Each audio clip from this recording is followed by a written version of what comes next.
All right, you beautiful people. Let's begin with Howard's question here. So Howard says he's a 62-year-old male, 5'7", 270 pounds, with stage 3 kidney disease, lichen sclerosis type 2, no meds, controlled with carnivore, 1 meal a day, not losing weight. He's disabled and retired on 5 milligrams of lisinopril, taken nightly, agreed to take garlic extract, curcumin 2 times a day, apple cider vinegar, take magnesium, selenium, and a zinc tablet. He's talked to a reconstruction surgeon for the damage from lichen sclerosis strictures ECT, congenital condition that got worse with age. Suprapubic catheter since 2020 after hospitalization. Howard, extra detail is fantastic. I'm going to add in the rest of what he says here. Diligently drink filtered water daily. No stones for over a year. 1 month hospital, 3 months rehabilitation. He has an endocrinologist, a nephrologist, and a cardiologist. And honestly, after the life-saving intervention with the sepsis, the most meaningful healing has come from diet, exercise, and some supplements. Seems to have stabilized over the last couple of years. Got type 2 diabetes. So Howard, Well, is your question, is it a specific question, or are you looking for help in regards to this? I would like to tell Howard with stage 3 kidney disease, I would do magnesium at 400 milligrams a day at first, not my usual 800.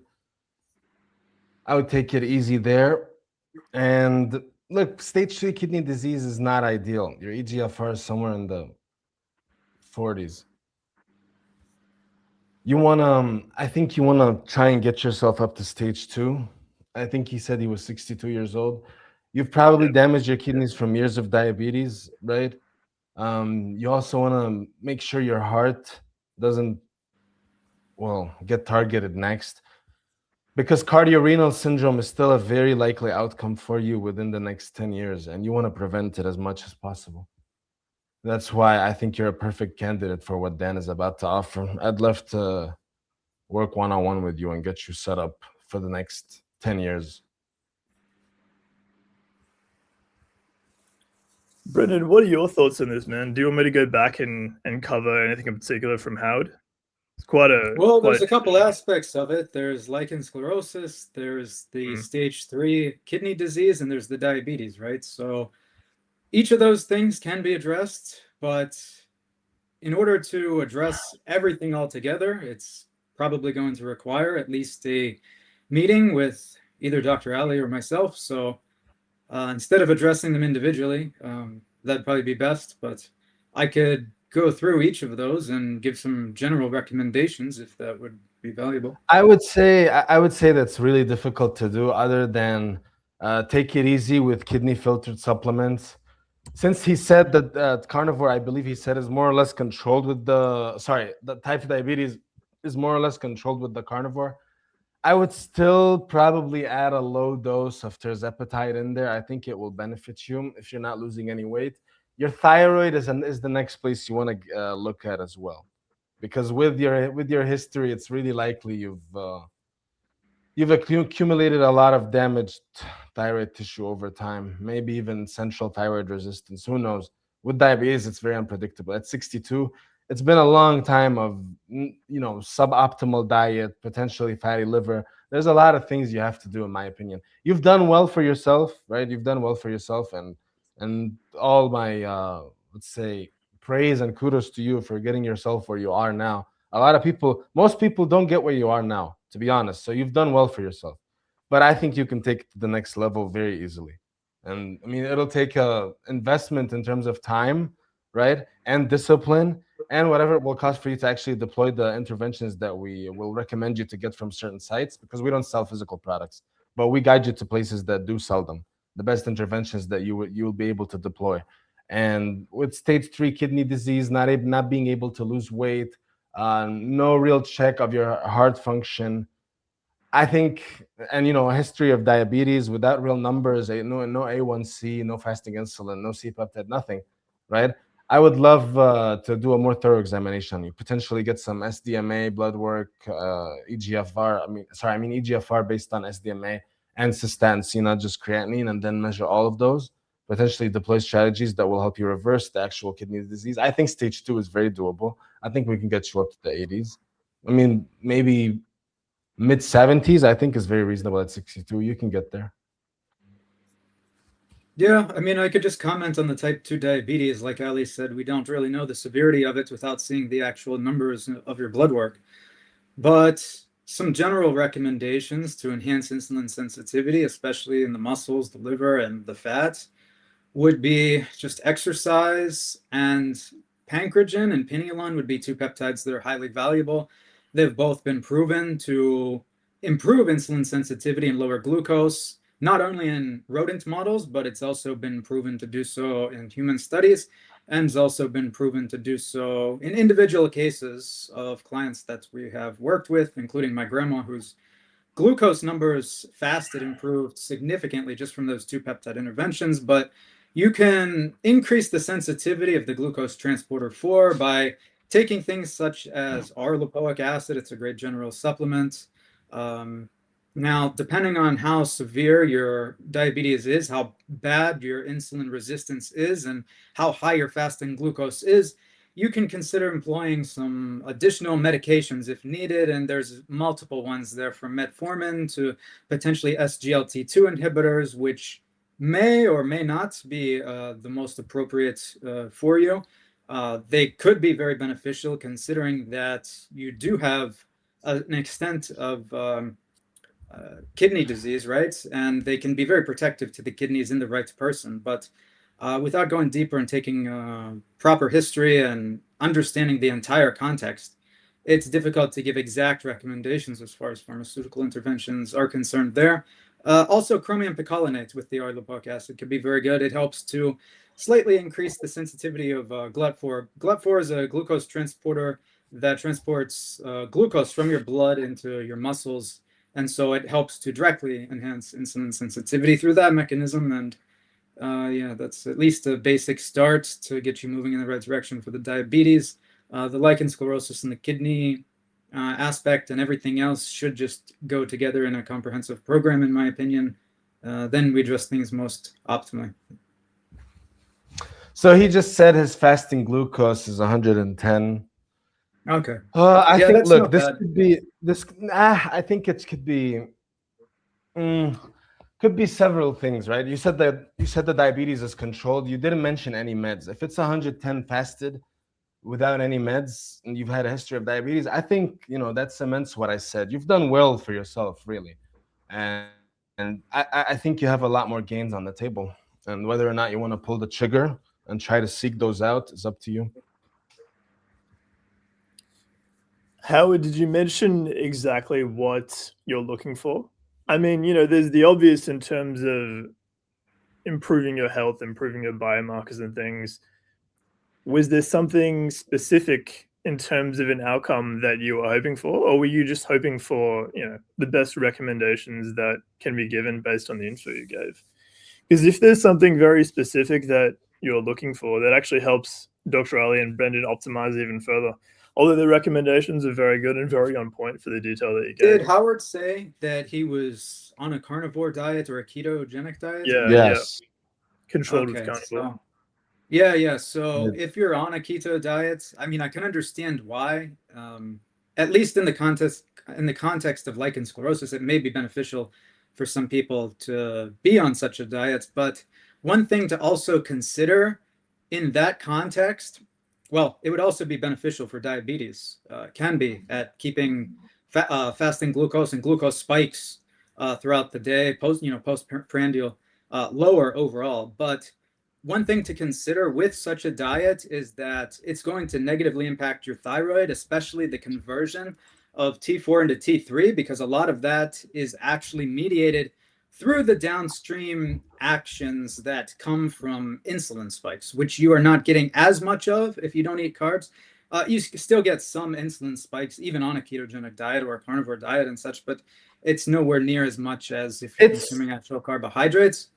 So It's you hit may or want miss. to, yeah, you It's may hit or want to miss get with some that. more comprehensive like, I don't know if you've had comprehensive blood work or not, if you've had your thyroid function checked or not, but even your thyroid function, if it's suboptimal, it can negatively affect your glomerular filtration rate, and that could be contributing to some of your stage 3 chronic kidney disease. It can negatively impact your cognition, your energy, your mitochondrial functioning, even your glucose as well, because your glucose levels are controlled in some way through mitochondrial function, because mitochondria can enhance the insulin sensitivity to an extent. So there's a lot of moving parts there to explore, and like how well the sclerosis has responded Howard, to your ketogenic Howard, or carnivore diet. So I would highly recommend you book in for a call with one of us, Howard. We'll get you sorted. There's a lot of moving parts. Next question. Yeah, Ali typically takes a very comprehensive history, and I mean, it can go as far back as childhood if needed, and the history can take, up to an hour in some cases, or even longer in some cases. And so up to 3 hours was the longest with PSN. Yeah, so I mean, after all of that information and getting some custom lab work done and stuff, it's like we'll be able to optimize your health and biology to the maximum extent possible. So it just depends on how far you actually want to take things and how much you actually care about improving your health. Yeah, 100%. Yeah, Howard, we'll go deeper into the options there for you. That's awesome, man. Okay, Christopher, quick question on spinal disc regeneration. I remember you guys talking about Cartalax and Pinealon injected locally and that it can reduce pain, but will it help with disc regeneration? Also, if so, could we add Vilon and Vesugen to help with the regeneration? Maybe some bar hanging, stretching in addition as well. Okay, first off, I've never actually mentioned Cartalax and Pinealon injected locally. Yeah, I'm not sure. Me neither. I don't think maybe I mentioned it as experimental treatment, right? Typically, when you inject these peptides, as soon as you inject them in subcutaneous tissue, which is most commonly where they're injected, but it doesn't matter if it's there or muscle or wherever, you're going to have them pour into capillaries and the venous system immediately almost, and they're going to be distributed all throughout the body. Even subcutaneously, if you would inject them closer to the area, I think less of it would be wasted and a lot would be more absorbed through that area. It's possible less of it would be used up in other areas. Same reason why, through the gut. I would say it works, definitely works. We know the VitaStream capsules work phenomenally. But and there's something about injection, right? Like retinolamine is, in my opinion, for eyes, infinitely more effective than Bisoluten, in my eyes, right? It also has many more peptides in its complex as well. It's a version 3 after all. It's one of the pharmaceutical preparations from Covington that had far more unique and diverse peptides in its composition. But yeah, in regards to localized injection, some things work extremely well if you're talking about local injections, like directly into the spinal discs. There have been some cases where, like PRP, for instance, has been used like actually in the disc itself for extruded discs or degenerated discs. And you could even possibly find a clinic that is willing to use like mesenchymal stem cells and such in the disc as well.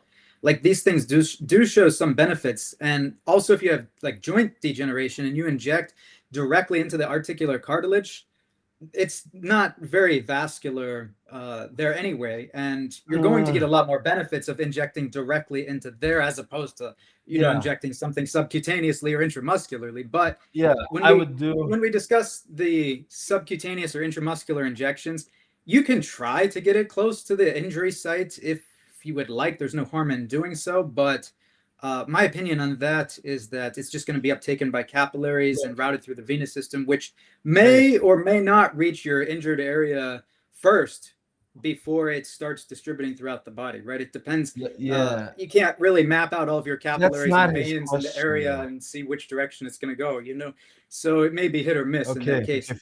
But Cartalax and Pinealon, they can be very good to help potentially with disc regeneration. They have some mechanisms that can be beneficial. Cartalax, for instance, has been shown in human studies to actually help with osteochondrosis of the spine. And there was not only reductions in pain, probably due to reducing some of the inflammatory cytokines, which can sensitize the nerve roots and stuff, such as the TNF alpha, which can lead to increases in like nerve growth factor and so on, which can create this hyper sensitization to pain. but also it's been shown in imaging studies to actually benefit the discs to an extent, right? You're not going to get anything necessarily miraculous out of using these compounds, but Cartalax can be beneficial to employ, and same with Pinealon, because it has some mechanisms that have been studied on an individual level, at least, to be able to regenerate the discs to an extent, like such as I don't know if irisin, it's the disc. I heat think shock like, protein 70, oh and my God. PPAR alpha and gamma. Like, these have been studied on a singular mechanistic basis to be able to do something beneficial to the discs, right? And there's a little bit of evidence that it can also help, right? Not only in rodent studies that were put through this spinal trauma, who were given Pinealon injections, they were able to recover quicker. They were able to have a better ability to hang on to a spinning rod. It's called the rotorod test. So it did help versus a control group in that spinal induced injury model right there. And also in my mom's dog's case, who had extruded discs and couldn't walk or move. So they may have some benefits there. Vesugen, of course, that's a no-brainer. It can help to stimulate the production and proliferation of mesenchymal stem cells. Professor Vladimir Kovinson actually hypothesized that it was working through stimulating a specific gene expression, which is associated with the proliferative factor of these mesenchymal stem cells, and that's how it's able to increase their number. Although it hasn't been proven that's how it works, it's been shown that it does enhance the proliferation of MSCs, and so it could be very beneficial to employ here. Same with Vilom, but you would consider also adding GHK-Copper to this stack because, well, not only does it upregulate things such as collagen production and even aggrecan and fibronectin and all of these DNA repair genes, it's also been shown to, like I said, help with mesenchymal stem cell production and also inhibit some of the matrix metalloproteinases, which actually degrade and break down collagen, including type 1 and type 2, which is found within the joints and such. I would use that, and epitalin as well in a lower dose, though, typically 600 micrograms or lower per day, would be interesting to employ along with that peptide stack because it's also been shown to stimulate mesenchymal stem cells proliferative ability and their function, and so they function better, like as a more youthful cell does. And it has a lesser extent at stimulating mesenchymal stem cell proliferation and function than Vesugen does in a direct comparison, but it's still interesting to add in there. Traction exercises, yeah, they're a no-brainer. You can get an inversion table, hang upside down. You could even hang from just a bar, like a pull-up bar, and that could potentially help with decompression of the spine, but this isn't for everybody. There's some cases where you just may actually make yourself worse through trying to do spinal decompression. So it really depends on your specific injury and disc injury, if it's extruded, how it is exactly injured. It really comes down to your unique condition. But there are even some other things that you can consider employing here on a peptide basis, including BPC 157, which has been shown to not only reduce some of these inflammatory cytokines, but also help with the stimulation of vascular endothelial growth factor 2, which is a very angiogenic type of pathway, which can be beneficial potentially for helping to deliver more nutrients into the joints and the disc tissue itself. But also it has a second mechanism in which it actually upregulates the growth hormone receptor. And growth hormone is very beneficial for the repair of joint injuries and cartilage and even spinal disc injuries to an extent. So if you were going to pair it then also with growth hormone, you could get an even better result. But I would also consider employing things such as pentosan polysulfate, which has been shown to actually enhance chondroprogenitor cells. So chondroprogenitors are cells which can directly turn into, say, a chondrocyte, which is what is in your joint tissue and stimulates the production of this cartilage. But also it can downregulate inflammatory cytokines, like TNF alpha and all of these other ones, and help to allow your joints and potentially your discs to actually repair. There are some in vitro studies that are investigating pentosan polysulfate as well for potential repair processes that are going on in the disc, including the stimulation of pathways that lead to a better stem cell response as well, like I sort of mentioned earlier. So it's a great thing to employ, and if you're going to do that, we is on it in his beautiful video overview of the joints in his last video that was posted here this month. But it's around 3 milligrams per kilogram injected once per week for about 5 weeks. in regards to the other peptides, and again, this is individual, I would say that the Pinealon and Cartalax could be injected at about, say, 2 to 4 milligrams each per day. You can do the same with the Vesugen and the Vilon, but cap the epitalon at about 600 micrograms per day.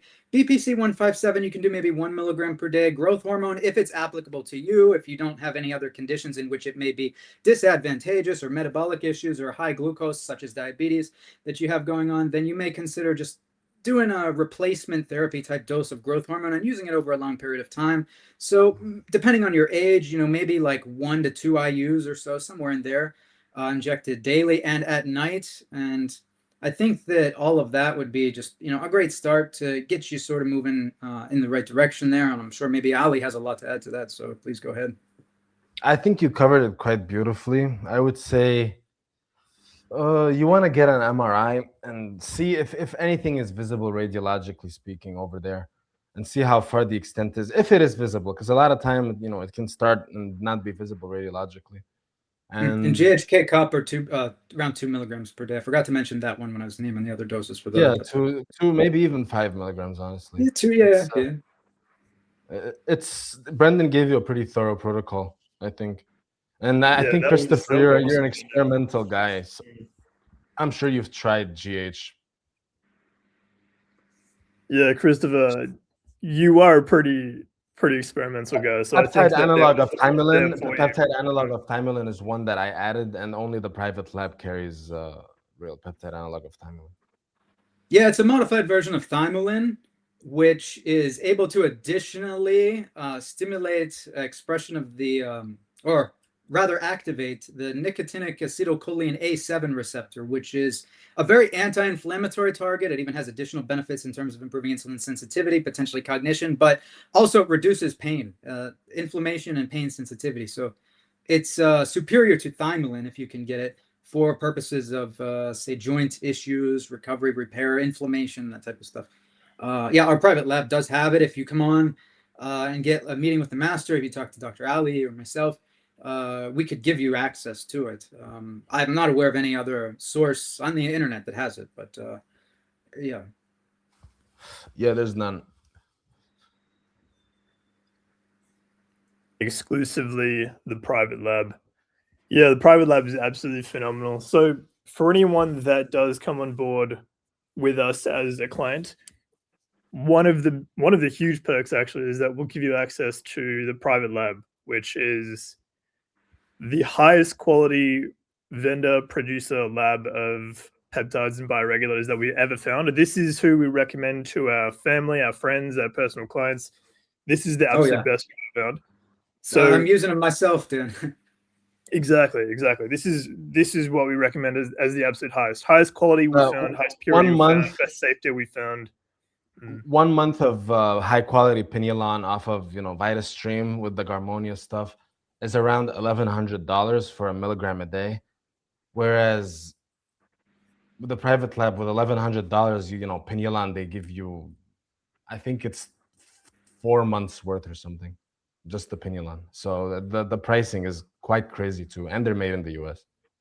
Yeah, and another thing with those peptides is that if your program requires multiple, which it most likely will, I don't think we've ever recommended just a single peptide to any client of ours. It's usually a combination of them or a cocktail of them. We can compound a lot of those into a direct vial. The private lab could put up the majority of them, depending on which ones, but a lot of them can be mixed together into a single vial, so that can reduce your number of injections that you have to do. Yeah, very convenient. And every package is actually insured. They wanted me to mention that because, if any package gets damaged or whatever during shipping or confiscated, they send you another one, no questions asked. That's actually really good. Did they start doing that recently, Ali? Because no, they've always done it, but it wasn't something they highlighted. So I told them basically that's what you're doing. They said, okay, let's highlight that. Yeah, absolutely. They take very good care of customers. Yeah, awesome. Really good to hear, because that's been one of the biggest problems we've had since we started, is finding a good source that we can recommend that actually meets our standards.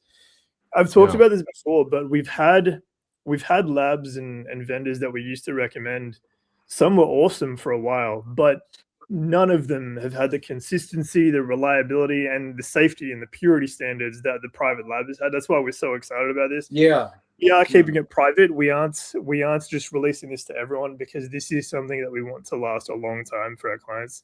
One of the worst things is creating a transformation program or a protocol and then having to, link you guys to like 20 different sites or something in order to get it.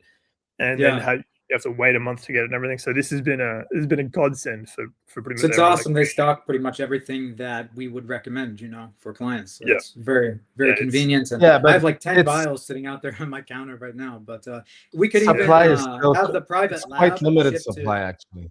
Yeah, they could ship to international clients as well, and they do guarantee that it reaches the customer, so that it gets through customs and that it will be delivered. They can mark them in a specific way. They know how to do it so that it actually gets through and everything. So if anybody is international and watching and wanting to have access to the private lab for their program, and they're worried that these peptides may not be able to make it to them, well, it's guaranteed that they will. So they've made it to me here in Australia. Our customs are pretty intense as well, and it's been They were synthesizing one batch. They were actually synthesizing one batch of peptide analog of Pinealon for a client of ours recently ordered it. They resynthesized it 3 times just because the purity was, below 98, 99%. So, I mean, that's as anal as you get about quality, honestly. Yeah, that's huge praise, actually. That is, I think you nailed it right there, Ali. So the standards for quality and purity have rarely been met when it comes to how we think about it and what we want for our clients. The private lab has met it, and that's something we're just really excited about and really happy about. Yeah. But we have a question from Wes. How to cure varicose veins left leg only? It's been getting progressively worse over the last 20-ish years and starting to affect my knee, and sometimes it feels like the side of my foot is going numb. I'm 47, 6'1", and 165 to 170 pounds. I used to be an athlete and got into bodybuilding for a while. Even took low-dose steroid cycles a few times. I look considerably younger than my age. No one believes I'm actually over 40. Awesome, Wes. But this is more than a cosmetic issue for me at this point. Yeah, I could answer that. So first off, the cause of varicose veins, it can be caused, well, in terms of like what actually leads to the development of it. It could potentially have been caused from chronic high blood pressure or something in the past. So if you have had high blood pressure in the past or still do, make sure you treat that. But what actually causes the varicosities to appear in the first place is damage to a valve within the vein. A valve is what allows blood to flow in the direction that it's supposed to, rather than pull in like downstream. And that's why. Did you have a DVT prior? A DVT prior would explain this also thoroughly. You could go to an angiologist and get just an ultrasound mapped out of your vasculature in your leg, but most likely somewhere up in like the great saphenofemoral junction, like right around your groin or so, most likely there is a valve there that is faulty to some extent, not necessarily completely, but somewhat. And there are ways that you could actually repair that medically, which is typically venous laser ablation or radiofrequency ablation, which can sort of just close off that actual faulty vein entirely, so blood doesn't route through it, and then your blood will route through different areas and parts of, to supply oxygen to your tissues. And you don't necessarily need to have blood routing through your great saphenous vein. I mean, they even take that one out of your leg in some cases for a triple bypass. So, I mean, you can survive without it. That's totally fine. But that's how you would fix it on a medical level. If you want to try something that is not necessarily proven, more experimental, but maybe could potentially cure or repair that valve in your veins, then I would consider using a lot of Vesugen, GHK-Copper, and Pinealon, Cardiogen, just injecting all of those at a reasonably high dose, 5 milligrams per day for months, and see if it responds or not. I have heard, at least from some other people, these are just anecdotes, mind you, who have used a lot of Covinson's peptides for a long period of time, that they have essentially cured their varicosities in their legs. And I don't know to what extent they had them or not, or how significant they have actually been reduced, but it's possible that it may help. Yeah, okay. Well, look, you based on causes, there could be many causes. It could be that you've had a deep vein thrombosis before. If you've ever had an episode of syncope that had resolved, it could be a previous DVT that had evolved to a pulmonary embolism, and ever since then you've had chronic venous insufficiency in that same leg. Since it's on one leg, right? It could be some form of telangiectasia, right, affecting you there. It could be that I don't think it's the same gentleman who mentioned the sepsis. So, but previous sepsis and vascular insult in deep and vital veins, like Brenden mentioned, great saphenous vein, for example, that could also lead to chronic venous insufficiency and leading to the varicose veins. So it could be many things.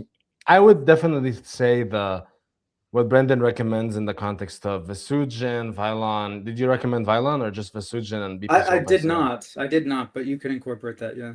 Yeah, I would say Vesugen, BPC-157, GHK-Copper, maybe growth hormone if you're risk tolerant, and making sure blood pressure is controlled, potentially a low dose of pitavastatin, potentially, and go on from there, and a high dose of MK7 too, and magnesium, obviously. So I would do a gram of magnesium if your kidney function is, let's say, anywhere from stage 1 to stage 2. I would do a gram of magnesium. Yeah, but also if you schedule an appointment for a Doppler ultrasound, you can get your entire venous system mapped out in your leg and actually see where the faulty valve is located and how severe it is and all of that. And if you did want to get it addressed, through a invasive method, there's, like I said, laser venous ablation and radio frequency. I believe radio frequency venous ablation has a slightly higher success rate, but the success rate of both of them is so high anyway, something like the upper 90%. So yeah. Awesome. Thank you, gentlemen. So Wes, it should have been very, very thorough for you. Let's go to Alina. Alina says torn meniscus and ACK in right knee. Knee is stable and not locking or buckling. Minimal pain, but stiff and gets inflamed while I'm on it all day. Minimal inflammation when resting. Said she started BPC, DB500, Cartalax, KPV, GHK-Copper, and Pinealon last week daily. Can you please recommend anything additional or give any dosage guidance? I'm still active in using it, but not doing PT or strength training yet. Oh, torn meniscus and ACL is very complicated, right? You probably picked those up in the same injury. And let me see if I have my other pen here to explain this thoroughly. But look, long story short, you definitely want to consider surgery because peptides alone will not grow you back into ACL. Not even loading your knee up with stem cells like a cream-filled donut or something will regrow your ACL back if it's torn. If it's a grade 1 ACL pull, yeah, we've managed to help a client deal with that recently. And there's been documented cases of people actually dealing with that because there's branches, it's not badly vascularized. If you have a real ACL and it's pulled, you can heal. But if it's torn and the meniscal tear that came along with it, you want to see if the meniscal tear is medial or on the periphery. If it's more medial, you may want to get a trim and ACL reconstruction. And if you have been an athlete before, you want to try and get a patellar tendon graft, right? If not an athlete, they may push you to get a cadaver, but have them look into your patellar tendon or peroneal tendons for grafts. These usually have a higher rate of success. And then you can go after that and seek out a protocol that'll help you repair properly, your whatever. Alina is the girl's name. I don't know how old she is. She didn't mention, but if you're postmenopausal or perimenopausal, you may want to consider full-blown hormone replacement. You may want to consider even 1 to 2 IUs of GH. That's after surgery, mind you. Okay, you need surgery, you need proper diet, you need vitamins, minerals, you need collagen peptides, you need cortisol, you need Vesugen, Vylon, Pinealon, Cartalax. You need a lot of things, right? A torn ACL is not a joke, and unfortunately, you need surgery, which we can't give you right. So she may or may not be willing to get surgery, right? But just to further answer the question, I guess I would recommend, if I was going to add anything else into the stack that you're already currently taking, Vesugen would be the highest priority to add in. And then, like Ali said, if you're postmenopausal, hormone replacement therapy, potentially low dose growth hormone could be good. And in terms of like physical therapy, I don't know what you have going on right now or what is exactly like in your situation, how damaged your knee is, like how much mobility, range of motion you have throughout the knee, and how damaged your ACL is torn. It's both But ACL and meniscus. oh, okay. But It's a one thing complicated to look one. into, and I can't say if this is appropriate in your specific case or not, would be blood flow restriction training. It can be very good for increasing blood flow and getting a surge of like growth factors and stuff into areas that typically are not that well vascularized, such as articular cartilage and the joints and that type of stuff. And so maybe doing some sort of extremely light movement, depending on the range of motion you have with your knee and how much you are able to load it. Anything from maybe a leg extension to a squat with your body weight, utilizing blood flow restricted bands that I would place above your knee, so like up your upper thigh as you do that, could potentially be valuable for helping it heal in terms of the physical therapy aspect. But again, you need to evaluate if that is appropriate in your specific case, ideally with a physical therapist that you're working with. Yeah. Yeah, nice. Yeah, you were right, Ali. That should have been torn meniscus and ACL in right knee. Gotcha. Cool. Thank you, gentlemen. Some good comments from everyone. Someone was asking, what's the version 3? And they missed that. Yeah, Yeah, at the version 3. very I don't know if beginning. there was a particular bioregulator you were referring to, Brenden, that was version 3. At the very beginning of this video, Ali mentioned how retinalamine was a lot more beneficial than something like Vesugen, right? And retinalamine is the injectable retina peptides, where Vesugen is the oral version 1 capsules that you use from Garmonia. A version 3 is simply the injectable pharmaceutical preparations that Professor Vladimir Kovinson had primarily used on himself and recommended to his clients. These were typically requiring a prescription in Russia, although not in all cases. In some cases that you were actually able to get them, I believe, at just the pharmacy over the counter. You can like still Thyroid get and them. such. You can walk to a pharmacy and order it, no problem. Okay, but those are the version 3. They came in vials, and according to our own testing in the lab, they were shown to have more unique and diverse peptides in their composition than the same peptide extract, but in an oral formula, such as Vesugen in this case, which is just the capsules from Garmonia. And a version 2 goes right in between the version 3s and the version 1s, right? It's an oral capsule still. It's VitaStream's lineup. We tested those in the lab, and they were shown to contain more unique and diverse peptides than the original ones from Garmonia, as the injectable vials that Professor Kovinson used on himself and his clients. So it sits right in between. That'd be a version 2, but hopefully that clarifies. Yeah. Oh, awesome. Yeah. That's very clear. Thank you. Beautiful. Sammy says, 39-year-old male, 5'9", 157 pounds, psoriasis and psoriatic arthritis, Hashimoto's in euthyroid thyroid state with elevated TPO and TGAB. Very poor sleep with mitocomplexes 1, 2, 3, 4 all underperforming. HPA acts as dysregulation, fatigue, injuries frequently, bloating and gas common. Labs are good with biological age tested to 29. No gut dysbiosis on functional lab testing. Clean eater, limited gluten and dairy. Tried thymus, good success. Thymosol. Tried Pinealon and Endoluten. Felt flu-like symptoms and stopped. Ideas? Yeah. That Brenden and I have actually discussed the whole flu-like symptoms after Endoluten. It's usually, well, we theorize together that it's due to granuloma destruction, such as with senescent cell lysing therapies like FOXO4-DRI, or we'll drop those in the comments for you, but like FOXO4-DRI or dasatinib and quercetin. These therapies tend to kill what's called granulomas that accumulate over time.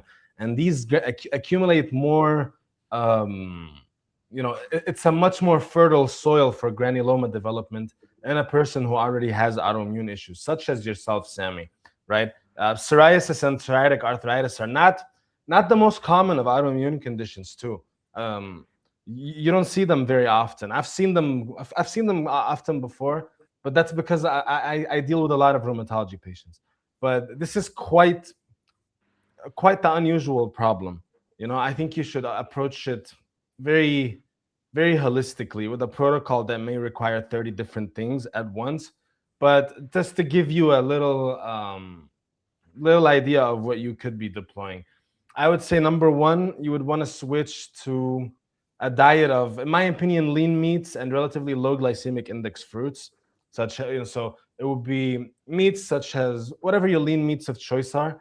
Not too much on the fat initially, just so we can get your thyroid kick started, and then we can raise the fat later. But your relatively lean meats, like your New York strip, relatively lean. Whatever other steak that you like that's relatively lean. You can eat moose, elk, chicken, whatever. That'll be good for you. And then low glycemic index fruits such as strawberries, other berries, blueberries, raspberries, cherries, etc. I would start there also. In terms of interventions, I would deploy Bonocore, peptides.link/Bonocore, Bonocore, and Defender. I would go Defender, not just Thiamosol. I would go 4 capsules of those every day. I would add Thyrix on top, also from VitaStream, at 2 capsules a day. I would add an injectable mix of at the very least, Pinealon and Vilon and Epitalon and Vesugen, honestly, all of those, at the very least. On top of that, I may add 1 to 2 units of growth hormone and potentially a little bit of levothyroxine for you as well. Maybe 25-50 micrograms of levothyroxine. On top of that, I will probably add 200 micrograms of selenium every day, right? That'll also lower your risk of bladder cancer massively. On top of that, I would do, but I would use iodized salt on my food. I wouldn't supplement with iodine though. And I think that should be good to get you kick-started, right? There's a lot of more things you can do, by the way. This is not it. But your road to recovery, in my eyes, is very simple. I would recommend you take advantage of the offer that Dan gives you so that you book in and we get you sorted, Mr. Sammy. We can take care of you very well. Very good. Very good. Yeah, there were some recommendations there from Dr. Ali for bioregulators and peptides that come from VitaStream. He mentioned Bonocore, he mentioned Defender, he mentioned Thyrix. We do have, he mentioned peptides.link/Bonocore and stuff. Peptides.link/peptide name is a great way to find generally our public recommendations for what the best options are for those. So if you ever want to grab those, we absolutely love VitaStream, by the way, in terms of their bioregulator complexes. They're really, really good. So anytime you need a link there, peptides.link and the name of it, and that'll take you right there. That's our special link. Thank you, Dr. Ali. I've got quite a few questions coming in here. Awesome, gentlemen. Okay, Ryan says, I'm 41. If someone has age-related changes in the eyes, but their vision is still basically normal, my goal would be prevention rather than waiting for a diagnosis. Is there a meaningful role for peptide support before there is actual eye disease? Yes. Or is that getting ahead of the evidence? I would say Brenden has quite a few recommendations to give you that are interventions, pharmacologically speaking. But I would say you want to stay away from high linoleic acid foods because, mechanistically in animals, they've been associated to cause higher rates of age-related macular degeneration, what we call age-related macular degeneration. Look, the eye is a part of your brain. It's an extension of your brain outwards, and it requires a lot of mitochondria in there, right? And the linoleic acid, it oxidizes the hell out of your mitochondria. So I would really want to start there at first. At 41, you still see relatively okay. That's where you want to start, is prevent it from degrading by staying away as much as possible from the linoleic acid. So that's an omega-6 fatty acid found mostly in hydrogenated vegetable oils and corn oil and canola oil, blah, blah, blah, all of that garbage. Avocado oil may also have it. It's sneaky. I like that. They use garbage like soybean oil with the avocado oil, and they sell it to you as avocado oil. And yeah, people buy it anyway. So don't be fooled by that. You want to use fats like coconut oil, lamb fat, beef tallow, etc. to cook. Then you also want to make sure you're insulin sensitive and make sure you get enough choline every day. So get in a gram of choline every day and make sure you have a fasting insulin of under 7 would be nice, right? If it's 8, no problem. You can still get that lower. But under 7, 8 was fine for 41. Really, it's fine. No problem. I think that's where you want to start. Maybe even deploy the red blue light blocking glasses, red ones, deploy them, let's say 3 to 5 hours before bedtime. Wear your red blue light blocking glasses, especially if you work on screens a lot. And yeah, that'll be a good place to start. Yeah, so look, cellular function begins to decline with age in all types of cells throughout the body, including your eyes. And what leads to those changes in the cell in the first place? Well, the cell begins to lose some of its protein synthesis capacity, and a lot of that is determined by gene expressions. And also, mitochondrial function is very important for the overall functioning of the cell, like Ali said. So, working to implement some prophylactic type strategies is going to do you very well in terms of prevention of age-related diseases, right? And it's always best to prevent those from occurring in the first place than it is to wait until you get them and then try to reverse them, because the ability to reverse them may be limited at that point, and you may never get back to full function that you could have had if you implemented some of these prophylactic measures. So I'm not sure what you mean by age-related changes in the eyes, but you may have just been referring to what I just mentioned, the cellular functioning declining with age, or maybe you were talking about like presbyopia, which can occur typically as you reach 40s, 50s, 60s, and so on. And that can make it more difficult to see up close, for instance. But definitely metabolic issues can contribute to a lot of issues with the eyes, right? It can exacerbate the development of cataracts and glaucoma. And also you can develop what's known as diabetic retinopathy, which can be also caused by, of course, diabetes, and that is a metabolic issue. So yes, of course, implementing prophylactic measures is important. And I would just recommend, well, if you were a client of ours and you came on and you wanted to get a program and you wanted to add on something for your eyes for prophylaxis, the private lab does have these eye drops that they make, which contain many different types of peptides in them that are antioxidants and also have good mechanisms that have been shown to help protect the retina and so on. So we could recommend those to you, but even taking something as simple as Vesugen for an extended period of time would be better than nothing, or retinalimab, the injectable. And also making sure you have no metabolic issues. So no high blood pressure, no diabetes, make sure you're not overweight. Those will do you a lot of good in terms of being able to protect your vision, especially your retina in the long term. And yeah. Fantastic. Thank you, Brenden.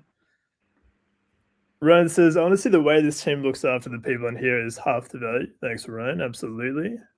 Kathleen asks, what are your thoughts on hydrogen inhalation? Using for kidney and heart issues. My machine is Lord's Hydrofix. Well, molecular hydrogen has been shown to help with mitochondrial function and also wakefulness in some cases. It is maybe beneficial. I can't remember the exact mitochondrial complex or chain that upregulates, but I know that it does upregulate one of them. I would not rely on it being too useful in and of itself as a standalone intervention, but there's no harm in using it as an add-on to get a potentially better effect, at least from mitochondrial angle, which, of course, mitochondrial function is crucial for kidney and heart function. So, I mean, useful as an add-on, Agreed. yeah, but not as standalone. I don't know about hydrogen inhalation. I'm not too versed on it. But Kathleen, I mean, I have a lot in your protocol. I think if you want to add SS31, you can contact the private lab. Given you've already ordered from them, they'll take care of you with a nice price. It's hard to find real SS31 too these days. Yeah, but no harm in using it. I mean, you may get some minor benefits from it. Very, very good. Thank you, Kathleen. Thank you, Dr. Ali. Thank you, Brenden. Vic asks, is there a way to get a list of what products the private lab offer so I don't have to keep emailing them for each inquiry? Yeah, there should be. They should have a price list as far as I'm aware. Yeah, but they only give you products that we would recommend anyway. They're not like they don't have doctors there, right? They just synthesize the products, and they don't want to like. I've spoken to them about this, right? I said if someone comes in, they want half the course, they want this, they want that. Like I would recommend, and Brenden would recommend a specific course that someone will benefit with for years, not just the amount of period, the period of time that it's being taken. So usually, after each client's medical history is taken and a strategy is crafted for them, private lab gives each person the order that I or Brenden tell them to give, nothing else, right? Yeah. And that's for your own good, really. And Vic, I believe it's in your document. You had a call with me. I would recommend going with that order combined with Foxo for the RI, and send it to them. If something is an issue, pricing is an issue, whatever, like then you can come talk to me and I'll recommend you a potential alternative, sort of an 80-20 thing as much as possible. Yeah, it's exactly as Ali said. Right. So yeah, just to clarify there, the private lab, I mean, it's in the name. They haven't done anything publicly, right? They don't sell peptides or bioregulators publicly. We were fortunate to find a group of people who are actually just really good at this. They've been, working in the industry a long time. They're fantastic at what they do. We trust them greatly. They listen to us. They work with us directly. We have a very special relationship with them, and that, we can essentially pass the benefits of that on to you guys. But yeah, it makes sense. They don't do anything publicly, right? So yeah, makes total sense what Dr. Ali and what Brenden was saying. In which case, Vic, yes, it's program specific. Andrew asked a very good question here. Have you guys considered selling peptides manufactured by the private lab but labeled as PSI Pro Labs? Yes, we have. Later, yeah, and look, maybe later we would go deeper into this, but as for now, no, there's a lot of stuff that we'd have to do in terms of like business, in terms of the legal side, in terms of just a lot of stuff that we'd have to structure. There's also some very exciting stuff that we've got coming up in terms of the research that we're going to be doing, even when it comes to human clinical trials and things like that. But yeah, there's, Brenden, you've been mentioning this in some of the content that you've been doing. We're going to be moving. This is actually very, very exciting. We haven't really told you guys much about this, but there's some stuff going on behind the scenes where we should be able to have a non-profit. In other words, an organization that allows us to really just go deep into the research and really go deep into sharing everything we find with you guys without having to worry too much about like the profit and the sales side of things. And manufacturing our own peptides and making sure that we can actually provide really good quality peptides is something we don't take lightly. The private lab is definitely a smaller operation, right? Which is great for private clients. But yeah, when it comes to doing something like that, Andrew, the future is looking pretty good for it, honestly. Yeah, our schedules are pretty loaded at the moment. We do have a lot in our agenda and our roadmap, and coming out with a public peptide brand is something that we do have planned out for the future. It's one of many things, right? So we're going to be quite busy over the next few years, and we could update you guys on the process with all of the things that we're doing. Don't want to go too much into all of that right now. But, and as a nonprofit, practically, there's a universe where the world would basically own PSI, not us. We would just be assisting with running it practically. I like that idea a lot, Ali. That's a good line. I like it. Truly cannot get over how good the depth is, James says. Awesome. Absolutely, James. Great to see you, by the way. Great to see everyone here. Andrew was just talking about, the pricing structure that we could use for those peptides, general public price and private price, I guess you're thinking, Andrew.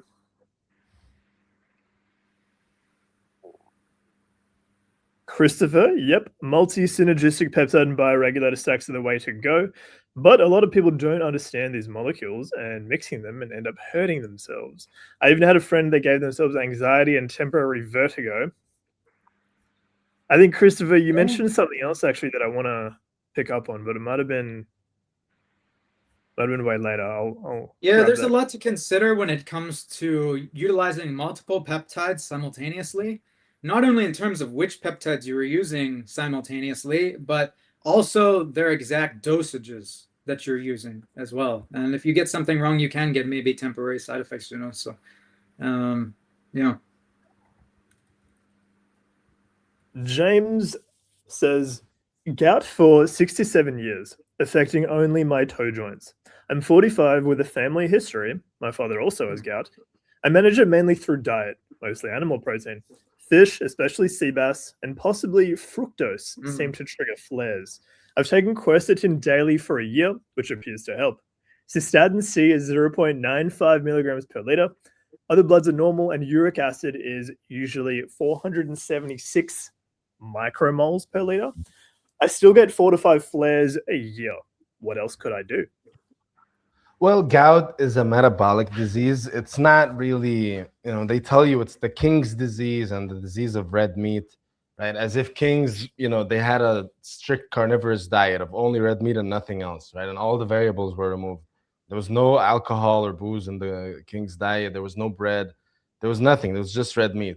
That's not really the case. And the uric acid does seem to be high as well. And it does seem to be a risk factor for cardiovascular disease and autoimmunity in the case of gout, for example. I think it does have an autoimmune component to it.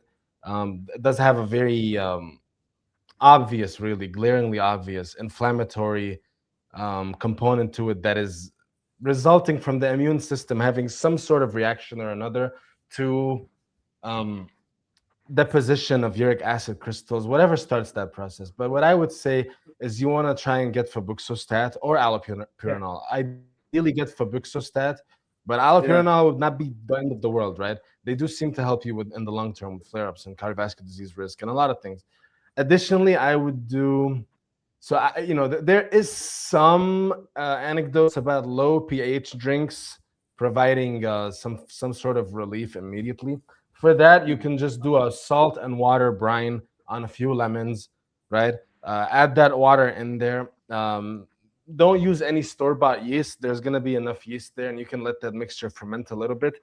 pH will be, with the salt, with everything having the lemons in there, it'll be an alkaline solution. pH will be below 7, or maybe at 7, something like that. And you can drink a few of those, and it can help with flare-ups acutely, reportedly speaking, right? Because there seems to be an acidosis element to gout. On top of that, I would still take care of your kidneys either way. I would do Renolux from VitaStream, 2 to 4 capsules a day. I would do Bonocor at 4 capsules a day, and I would do Thiamosol at 4 capsules a day on top. Potentially even Cardium at 4 capsules a day. And yeah, if you're not on febuxostat, you want to get on febuxostat. If not it, then allopurinol. And I haven't really understood if you are taking colchicine, if you are taking prednisolone, if you have been given dexamethasone, whatever it may be. So I'm not too sure about your medication list. Yeah, and the gouts could even be secondary to some other autoimmune issue that is potentially not diagnosed. I'm not saying that's your case in particular, but it could possibly be, depending on how deep you've went into that. So if you wanted to get additional help from it, you could have a call with Dr. Ali, but also cut out that sea bass, in my opinion, because it has heavy metals in it. He said it causes him flare-ups. I think it's a high mercury fish, isn't it? It's not the highest mercury fish, but it does have mercury. Pretty high. Yeah. Seafood in general is not something you guys are really big fans of, huh? Sometimes, but in general, not so much. Yeah, so it says a moderate mercury level. That's pretty high. I mean, I do eat seafood sometimes, I had surf and turf today, right? Like a eel and some shrimp. It's fine, like once in a while. And shrimp is relatively low on the food. There's something called biomagnification that happens with predator meat, right? And in the case of, well, even humans, right? Believe me, you probably taste awful, for a dish, because predators seem to concentrate a lot of the toxins that they, with the animals they eat. And in the case of humans, for example, in the case of orcas and whales, it's a lot of mercury and arsenic and all of that kind of stuff. In the case of humans, it's a lot of microplastics and antibiotics and mycotoxins and a lot of other things of the such. And we live a long time. We are able to, we are resilient to the toxins, but we do still accumulate them anyway. And the higher something is on the food chain, the higher this biomagnification effect is relevant. You know, the more relevant it is. That's why, you know, you don't see people eating lion. You don't see people eating a lot of, well, there's some traditions eating whale, for example, but it's quite toxic meat. Yeah, and if I am going to eat seafood, it's going to be typically wild-caught salmon or shrimp. Those are like the only two types of seafood that I do eat, and I don't eat it all the time, you know, so occasionally. But Good stuff, gentlemen. So you guys answered Wes's question pretty thoroughly. They provided, I don't know if you guys remember the actual question, provides some extra detail. It was a valve in the GSV about halfway between my groin and knee. yeah, He said, I had the ultrasound and it was a valve in my GSV. yeah. How much reflux was there? Like how bad was it? Yeah, let us. So for anyone who's curious, this was the question that Wes asked. It was about curing varicose veins in their left leg. We gave him a very good answer. Yeah, awesome. Thank you, Brenden. We've temporarily lost Dr. Ali to Russian internet. That's okay. We'll get him back shortly. Surprised mine's still going. There it is. Is my camera frozen? No, you're all good. No, it freezes sometimes, Ali, but you're all good right now. Okay. Okay. Amy asks, is there anything to reduce or eliminate chondrocalcinosis? Person with mast cell disease as well. I said mast cell mold exposure in particular. I find mast cell disease diagnosis quite questionable in her case. Maybe mast cell activation syndrome, but mast cell disease, I don't know if you actually have it, Amy, unless unless new things have developed where they would suggest that you have some sort of mast cell disease, actually, like systemic mastocytosis or something. Is that a client of yours, Ellie? Former, right? She had a how was her 5K program, and then is this hold it? Is this the same? Is this the same Amy? I believe so. I believe so, because she's talking about chondrocalcinosis and referring to mast cell disease also. Yeah. I believe it is the same Amy. I'm sure you checked to see if she had hyperparathyroidism. Yeah, I checked. It wasn't that. I think it was potentially, right? IBD resulting in that, but we didn't have enough time to. And she got hit with really active nature, unfortunately. And I mean, I wish her all the best, but I haven't heard from her in a while. I do remember an Amy that thought she had mast cell disease, right? But I'm pretty sure you guys told her pretty clearly. Yeah, there was no mast cell disease issue from what I see. I mean, and that's why I'm curious on whether it's actually the same person. Amy, if you mast cell pathologies, they do stare at you, right? They do stare at you. We have the latest case study, right, on a lady who's had mast cell pathology, specifically systemic mastocytosis, and the symptoms are specific. They're very specific, and I don't think chondrocalcinosis is. I mean, they do occur together, but I don't remember any mast cell disease symptoms. Oh, from mold, she says. Mast cell activation syndrome. Yeah, then it's possible. And then it's something else. Yeah, I agree. Yeah. It's potential. There's potential for it, but the symptoms would be glaringly obvious as well. And it's hard. I would recommend you do a classic immunosuppressive course of. I may potentially even do methylprednisolone at a high dose initially and then lower the dose from there. I would want to rule out IBD on top of, or histoplasmosis, frankly, and they could be potentially causing you those reactions. And then I would want to broaden out from there, because these possibilities are quite terrible. And if they are going on, we want to know. And there's a high likelihood for them going on. House flooded later after our appointment. Yeah, I remember. That's it awful. Is the same, Amy. Okay, I remember. I'm glad you're alive and everything's okay. That's really. Is that really where the mold came from? from the? No, I don't think so. I think she's had the molds for a while in the house for her to have had the poisoning with the mold. The flood, I believe, was quite gnarly on her. I don't remember the extent of the damage, but yeah, Oh, I hope she's doing okay. I hope so too. Yeah, Amy, that's I'm really glad. Yeah, I'm really glad you're here. It's really good news because this was a while back that you got the appointment. I remember the name too. I even remember the mast cell activation syndrome, and I remember Dr. Ali and Brenden saying it probably wasn't that. So I didn't think it was you. Amy, if you're still suffering and struggling, definitely would highly recommend jumping on the special offer that we got here. I'll dive into the details on that in a little bit, but you should have seen some of them already.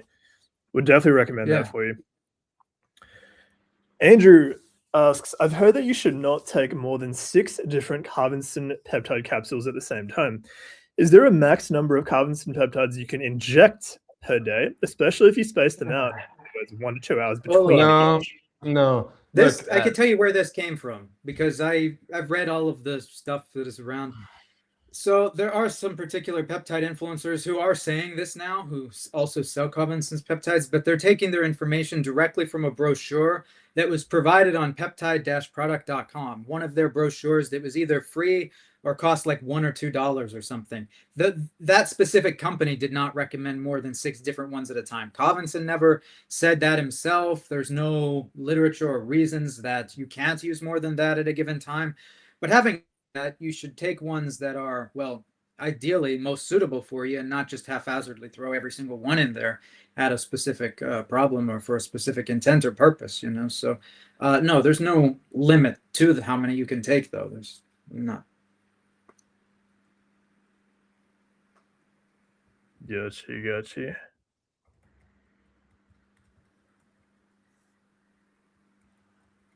Ryan, I guess this is a little recommendation there for Wes, EVLT for varicose veins.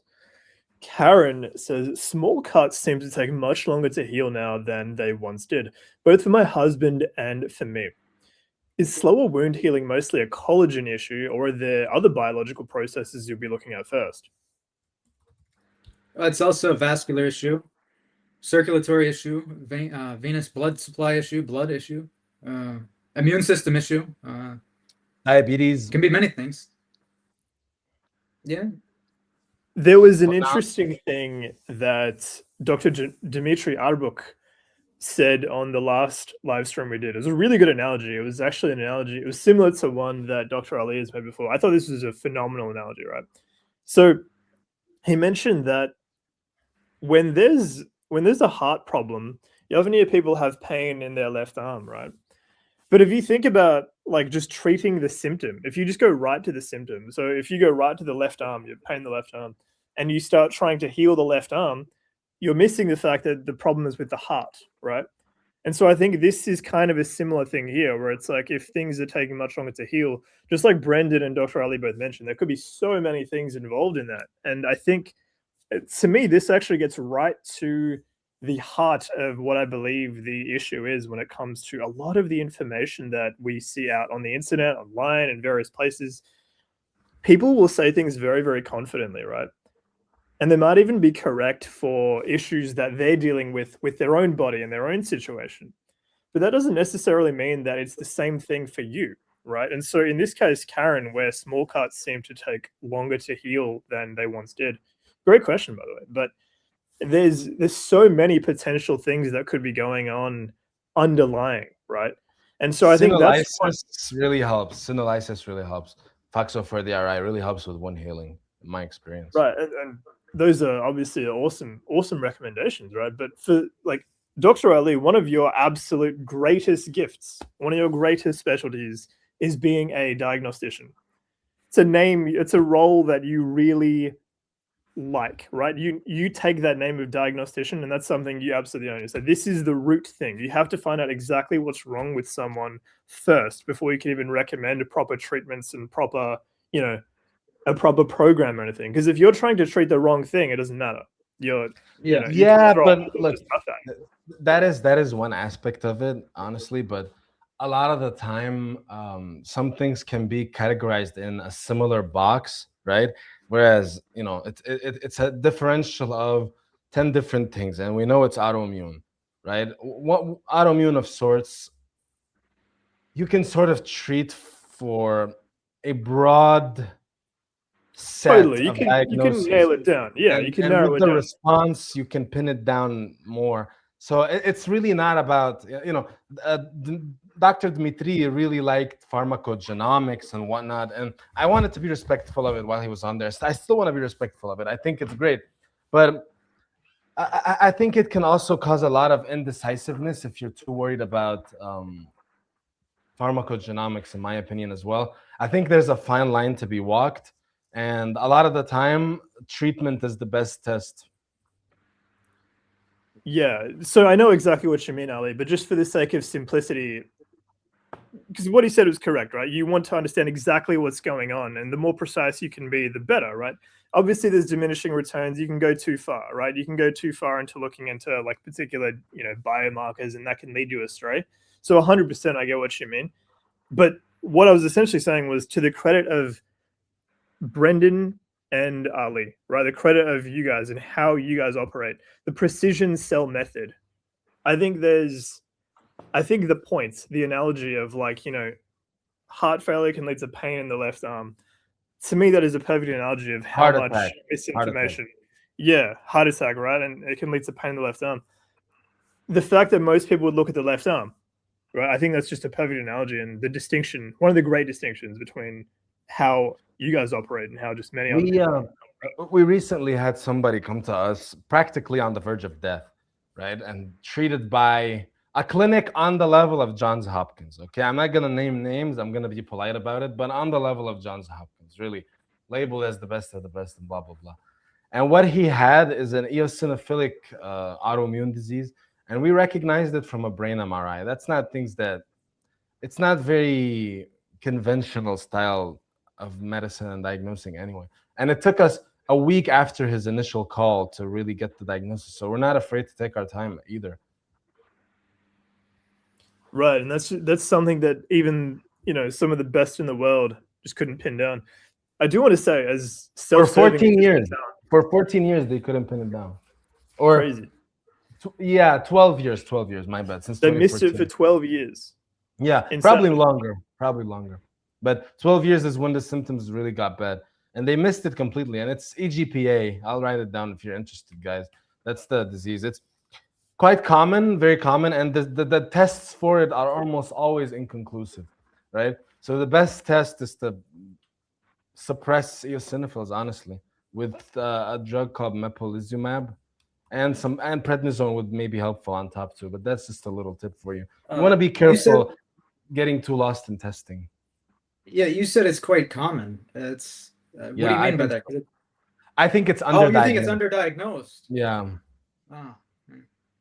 You read 1 in 10 million or 10 in a million autoimmune disease, whatever. We've had 4 people in 2 years, right? And I've had it. No, it was 3 people with PSI and once that I actually saw it here in Russia. But 3 people, all living in the US, and they all had EGPA. And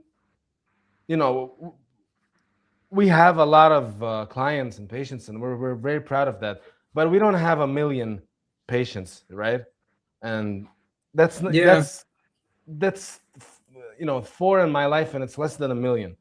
And makes sense. It's underdiagnosed because even the first person who had it, who came to us, who didn't know that they had it, have been at multiple clinics all around the world trying to figure out what was wrong with them, and they couldn't even get an actual diagnosis in the first place. It can look like a leukemia, right? It can look like a chronic aleukemic eosinophilic leukemia, I guess. But when the eosinophils are high, even slightly high, with vasculitic symptoms, you want to suspect EGPA and you want to treat for it, right? They tell you ANCA or PANCA, whatever it is the marker. I think that's a prognostic marker, right? For some diseases, you can't just rely on tests. Like with Graves' disease, the best test is really radioactive iodine uptake. Pretty hard to get, and you don't come across. But like even ANCA positivity is not a requirement for the diagnosis. Yeah, it's in 33% of cases. It's not even. And there's ANCA vasculitis without EGPA either. And there's a specific, I think CANCA is positive in Wegener's. and not in AEGPA. So it does get complicated with diagnosing for sure. It's I'm not surprised a lot of people get undiagnosed or wrongly diagnosed. We've had someone with clear scleroderma, systemic sclerosis, come to us with a diagnosis of antisynthetase syndrome, as if they didn't even look at his chest CT. There's a lot of these interesting cases out there that we get on PSI, thankfully, and we get to make a real difference. I think that the biggest problem that I have seen with the Western healthcare system that leads to either no diagnosis or an inaccurate diagnosis is that you'll have people who see their general practitioner and get blood work and tests done there.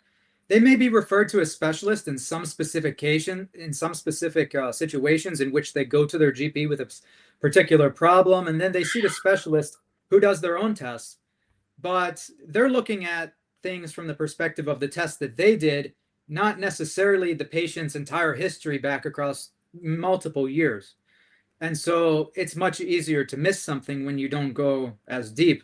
And some people may see multiple different specialists who are not all coordinating with each other and saying, well, here is the entirety of this patient's medical records that he has from all of these different specialists, his primary care doctor, and going back all of these years, and it's just, they're not looking at things comprehensively enough, as far back enough, or as deep enough.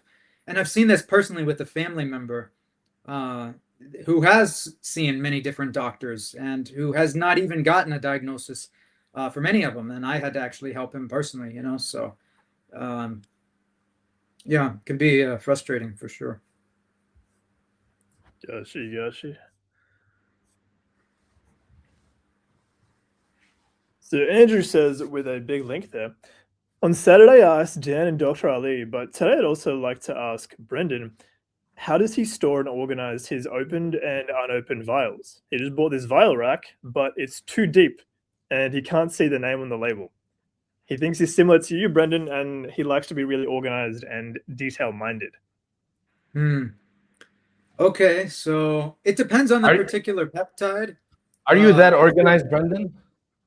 Now I am actually getting more organized because I see the power in it, and I also did not really have a choice. It's something that I had to do in order to improve my work efficiency. There was just no longer an option to not be organized. But when I first got started in all of this, I was very disorganized until I just couldn't ignore it anymore. And now I'm organized. But in regards to the peptide storage, for most peptides like the Covinson's ones, I don't over-concern myself with keeping them in a refrigerated environment or anything if they're not reconstituted. In fact, I recently just acquired some vials of Covinson's peptides and some other peptides that are non-Covinson's peptides that are all incorporated in a blend. And these particular peptides have been in quite a couple heat waves.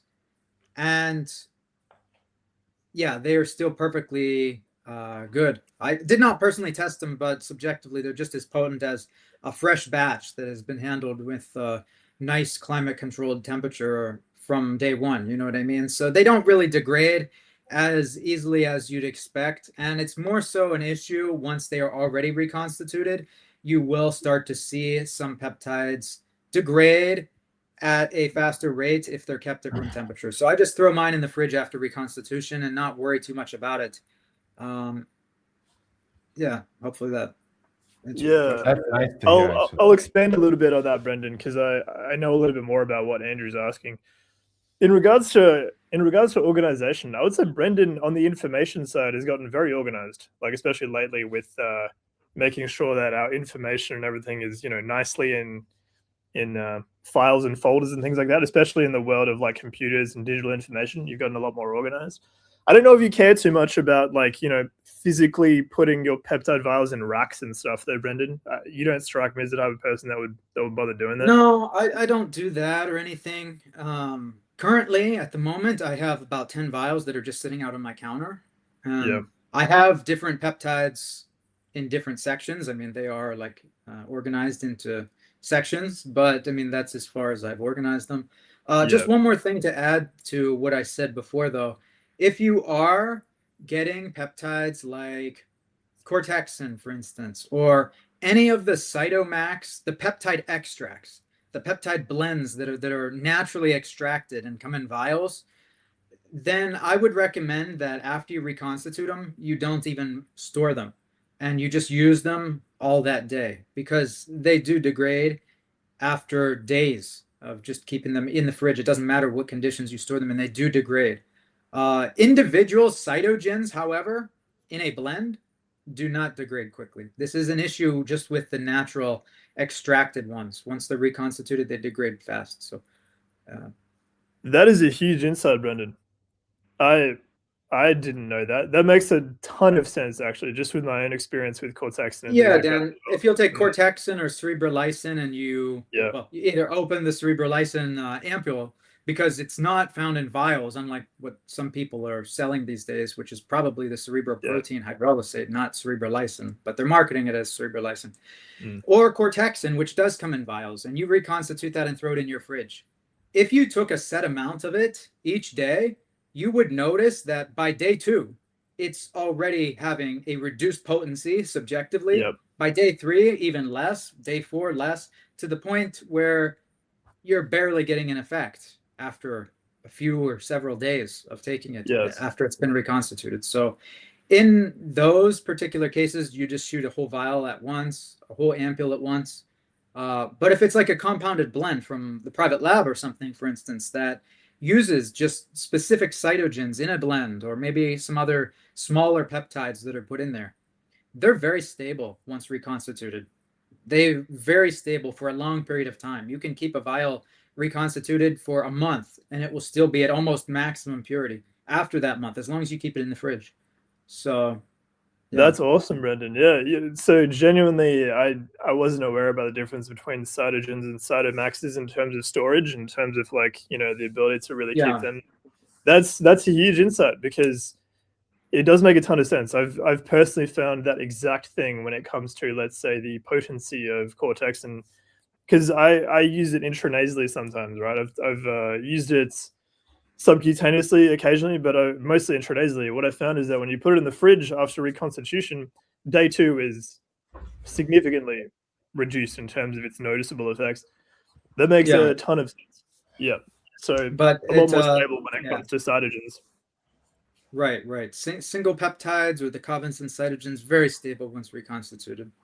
Most single peptides, anyway. I mean, a lot of them have actually been studied in the literature after reconstitution and tested again after a month of being stored, and the purity showed like no signs of degradation at all. A lot of these peptides are very stable. But not the cytomaxes that are reconstituted. Thank you, Brenden. I just want to touch on something that Andrew asked here, actually, when it comes to opened vials. Opened vials, to me, sounds like you are only reconstituting some of them. Because if you're reconstituting all of it, then obviously, you put that in the fridge, you use it quickly. But yeah, what are your thoughts on that, Brenden? And same with you, Dr. Ali. So if he opens the vial, but they're still lyophilized, right? There's still the powder. What do you think of the shelf life or storage on that? I guess you mean taking the top off, dumping some of the powder out, but not all of the powder, keeping some of it still in, and then putting like the top back on the vial. I don't know. Might be good, but might still be prone to oxidation. With the cytomaxes, you never know really. But with the cytogens, they'll be fine. Cool. James says, "Cannot get over how good this step is." Always, James. Always, my dude. Jarrett says, "Retina issue. I have light flashes. 65 years old. Also, I have some nerve damage, neuropathy, and elevated bilirubin, but have G6PD deficiency. What to do? Thanks." Sign up, honestly. G6PD is I was going to something say. Yes, G6PD is something that we have reversed against all the odds, unexpectedly, completely unexpectedly, right? By total accident. We've reversed it and we've saved the recipe.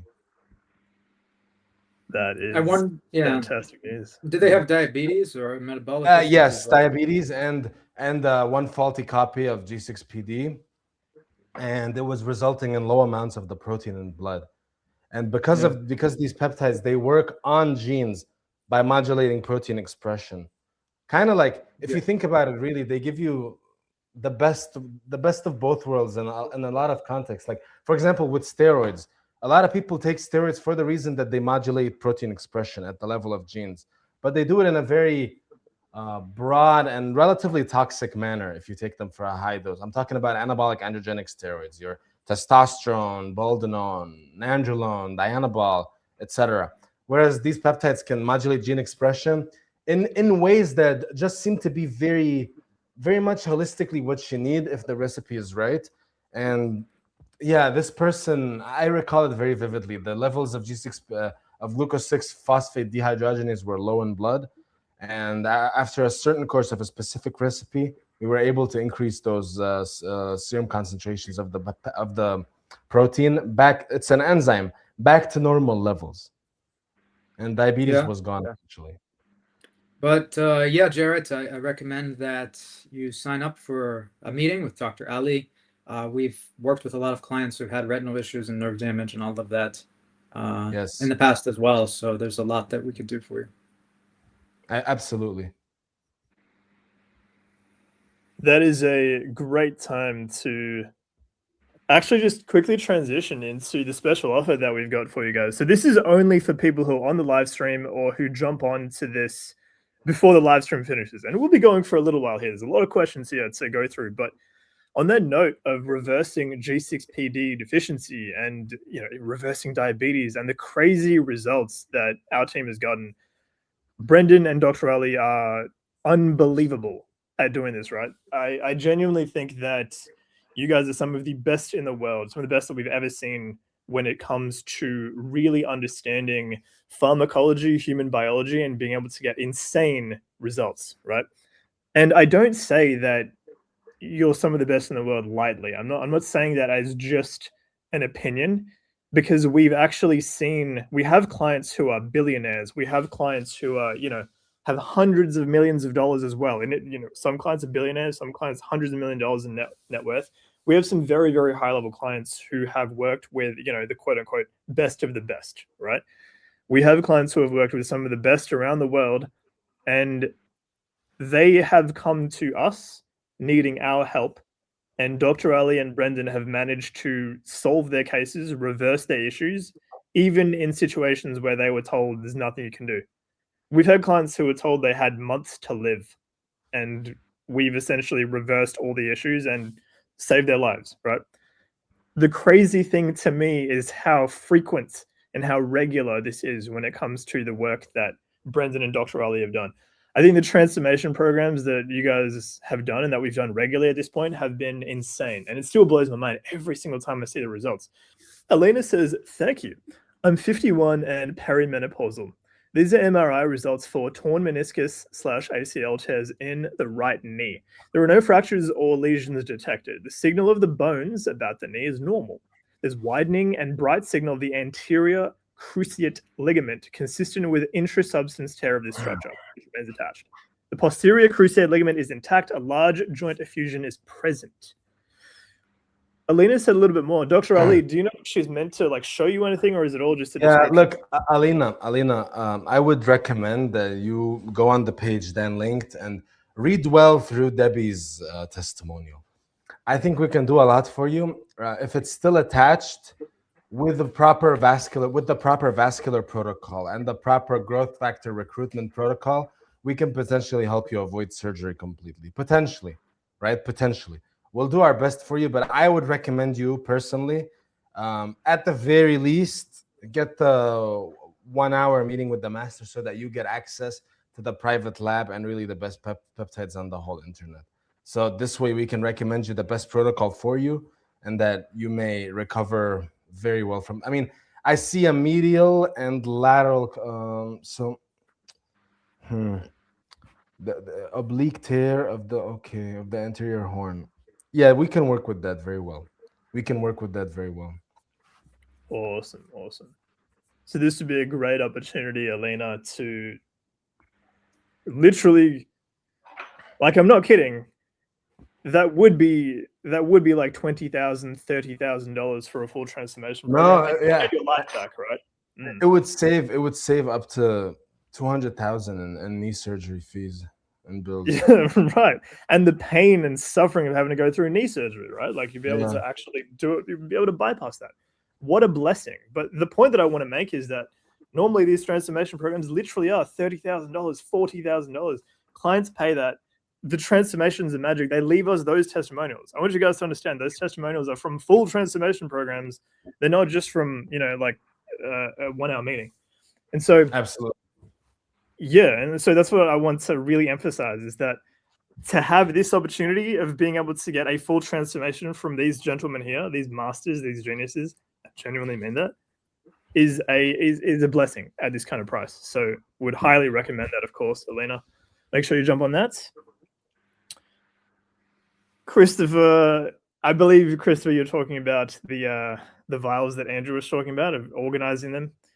He says, I remember nightmares when I didn't label my vials and gave myself GLP poisoning by mistaking my Retta for Thymolin.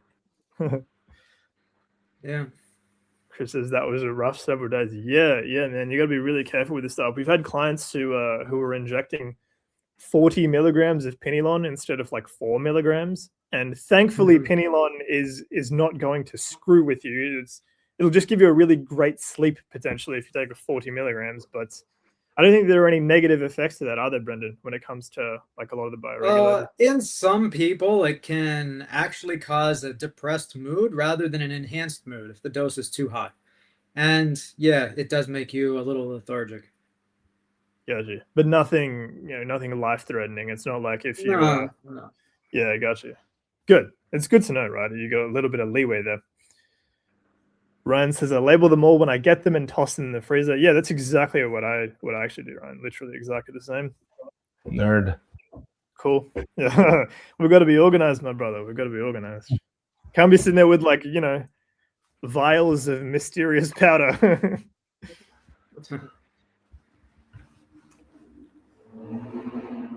Alina, you had a lot to say there. Yeah, definitely worth diving in, Alina, to go really deep. There's a ton there. Awesome. Christopher probably talking about Carvinson. There's no real proof he's gone. Well, he's not gone. He's living through Brenden Henry, is what we say.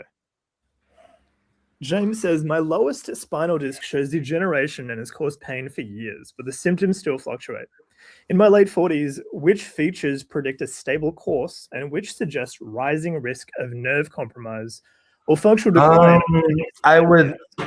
I would look for spondyloarthropathy, particularly if you have a certain I forget it, what like a concave curve, let's say, to your spine, to your lumbar, like lumbar lordosis or something, and you want to check for spondyloarthropathy more specifically, more than lordosis. So look for bone marrow edema in your hips and in the actual, hips most commonly. Basically what you're trying to rule out is ankylosing spondylitis. There's no real reliable test for ankylosing spondylitis. You may get the HLA B27 gene, but you can have that or not have it and still have the disease either way. Having it predisposes you to it, but ankylosing spondylitis is a clinical diagnosis. You will want to do an MRI of your, unfortunately, lower back area. If you have any screws in there, an X-ray might suffice, but usually not, but it might.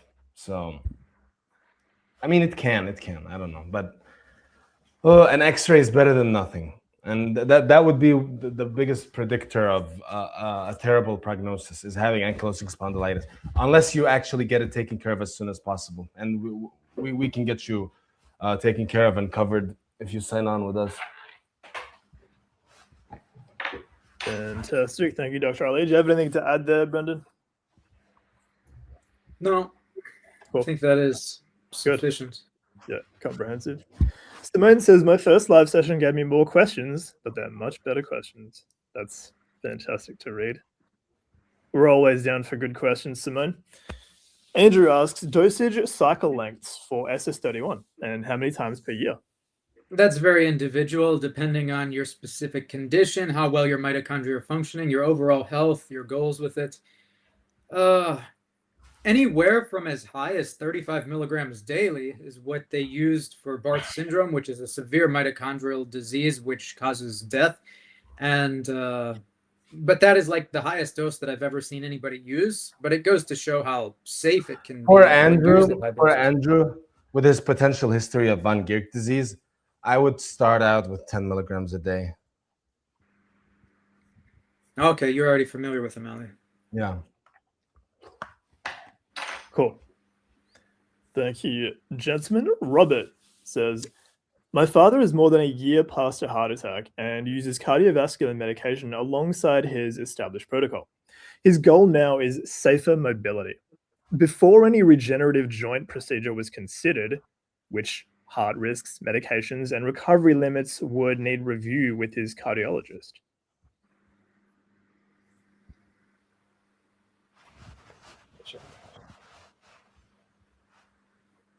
I would need a lot more history. That question doesn't make sense to me.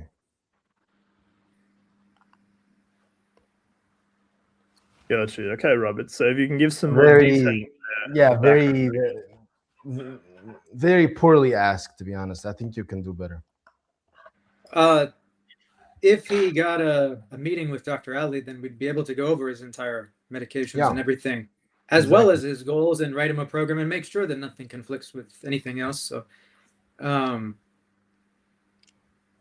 yeah, exactly right, Brenden. Kind of open here to. Yeah, it's very. The question is probably looking more for like an 80-20 if there is one, but if there isn't and you just need the specifics, then yep, that's when you got to go deep on the history on.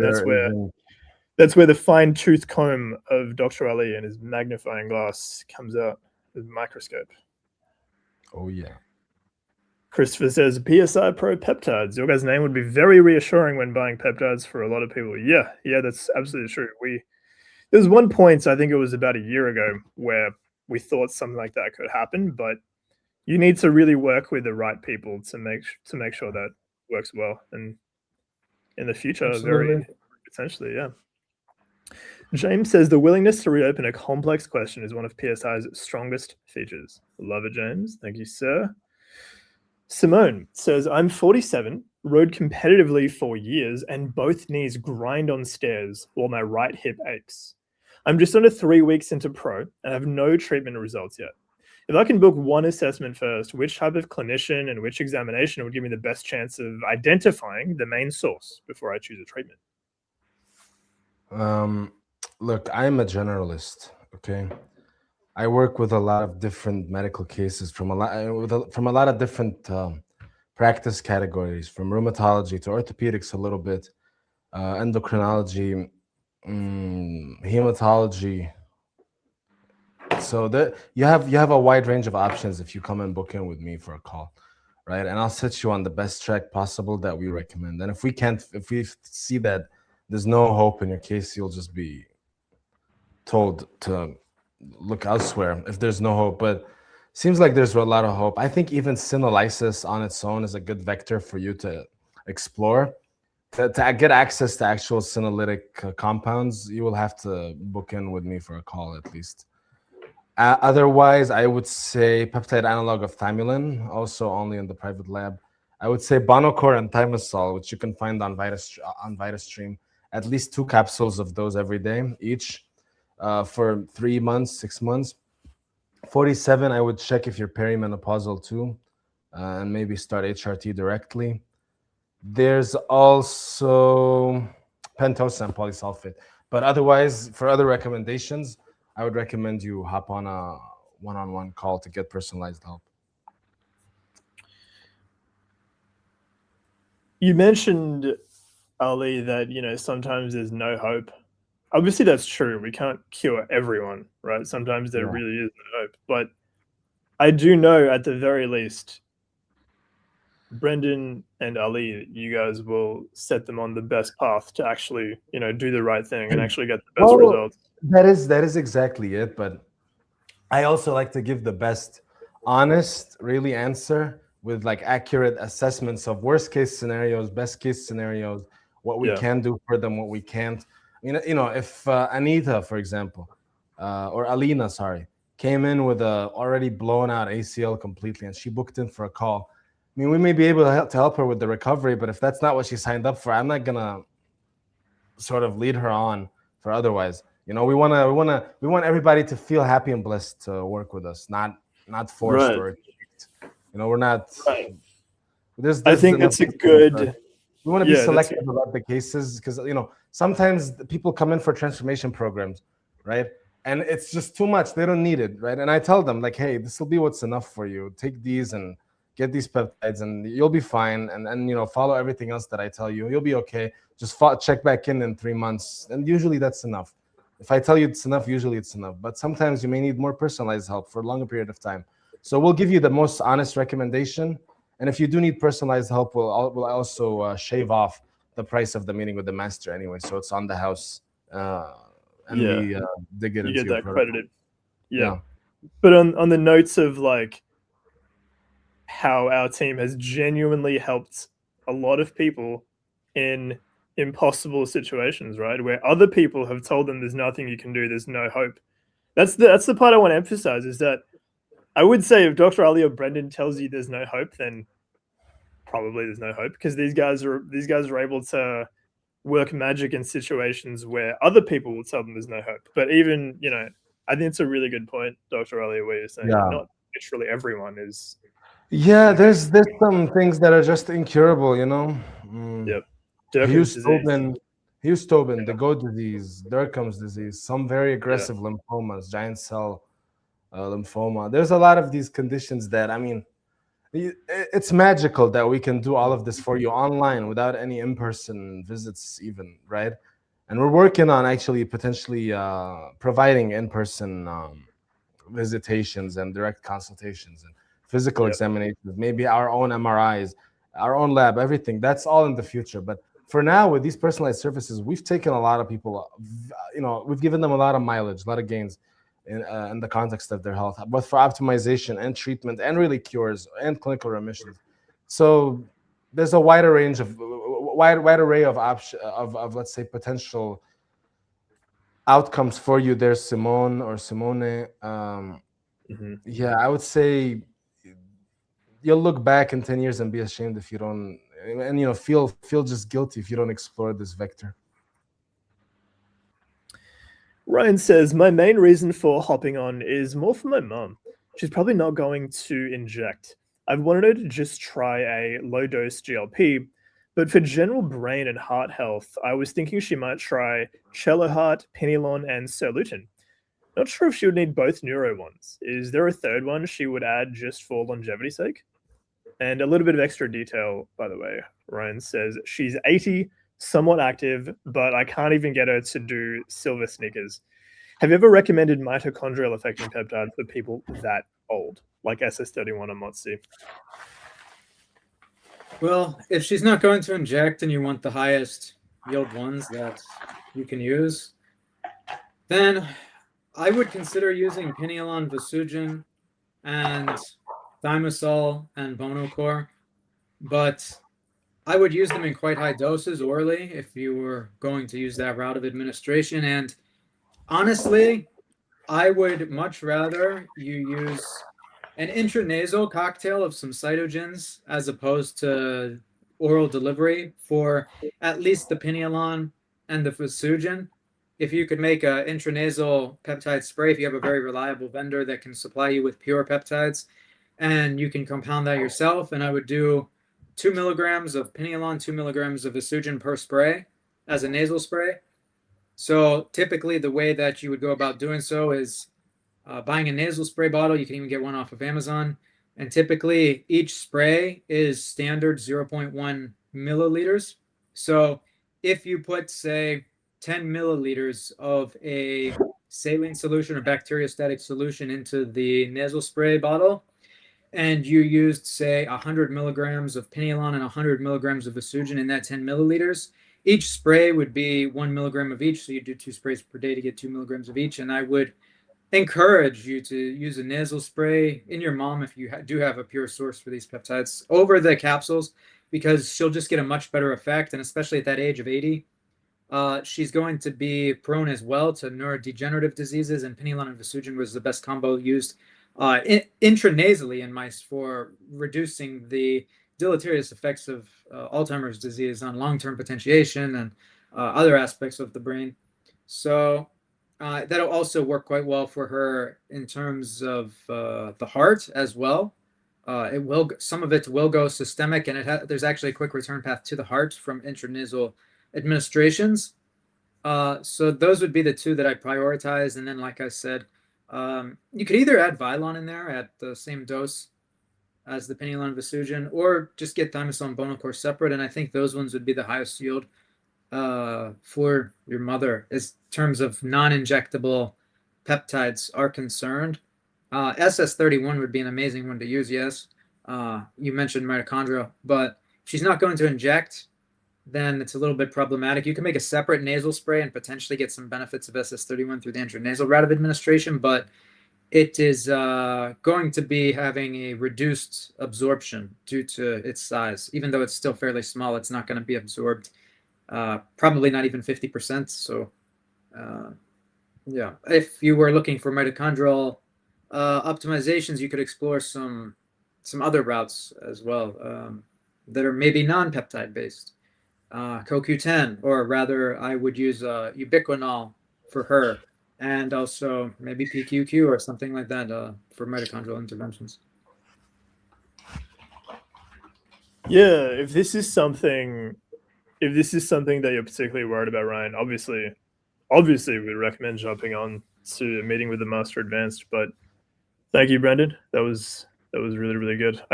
Yeah, just from what I'm seeing about I would highly encourage injections if possible, because did I cut out?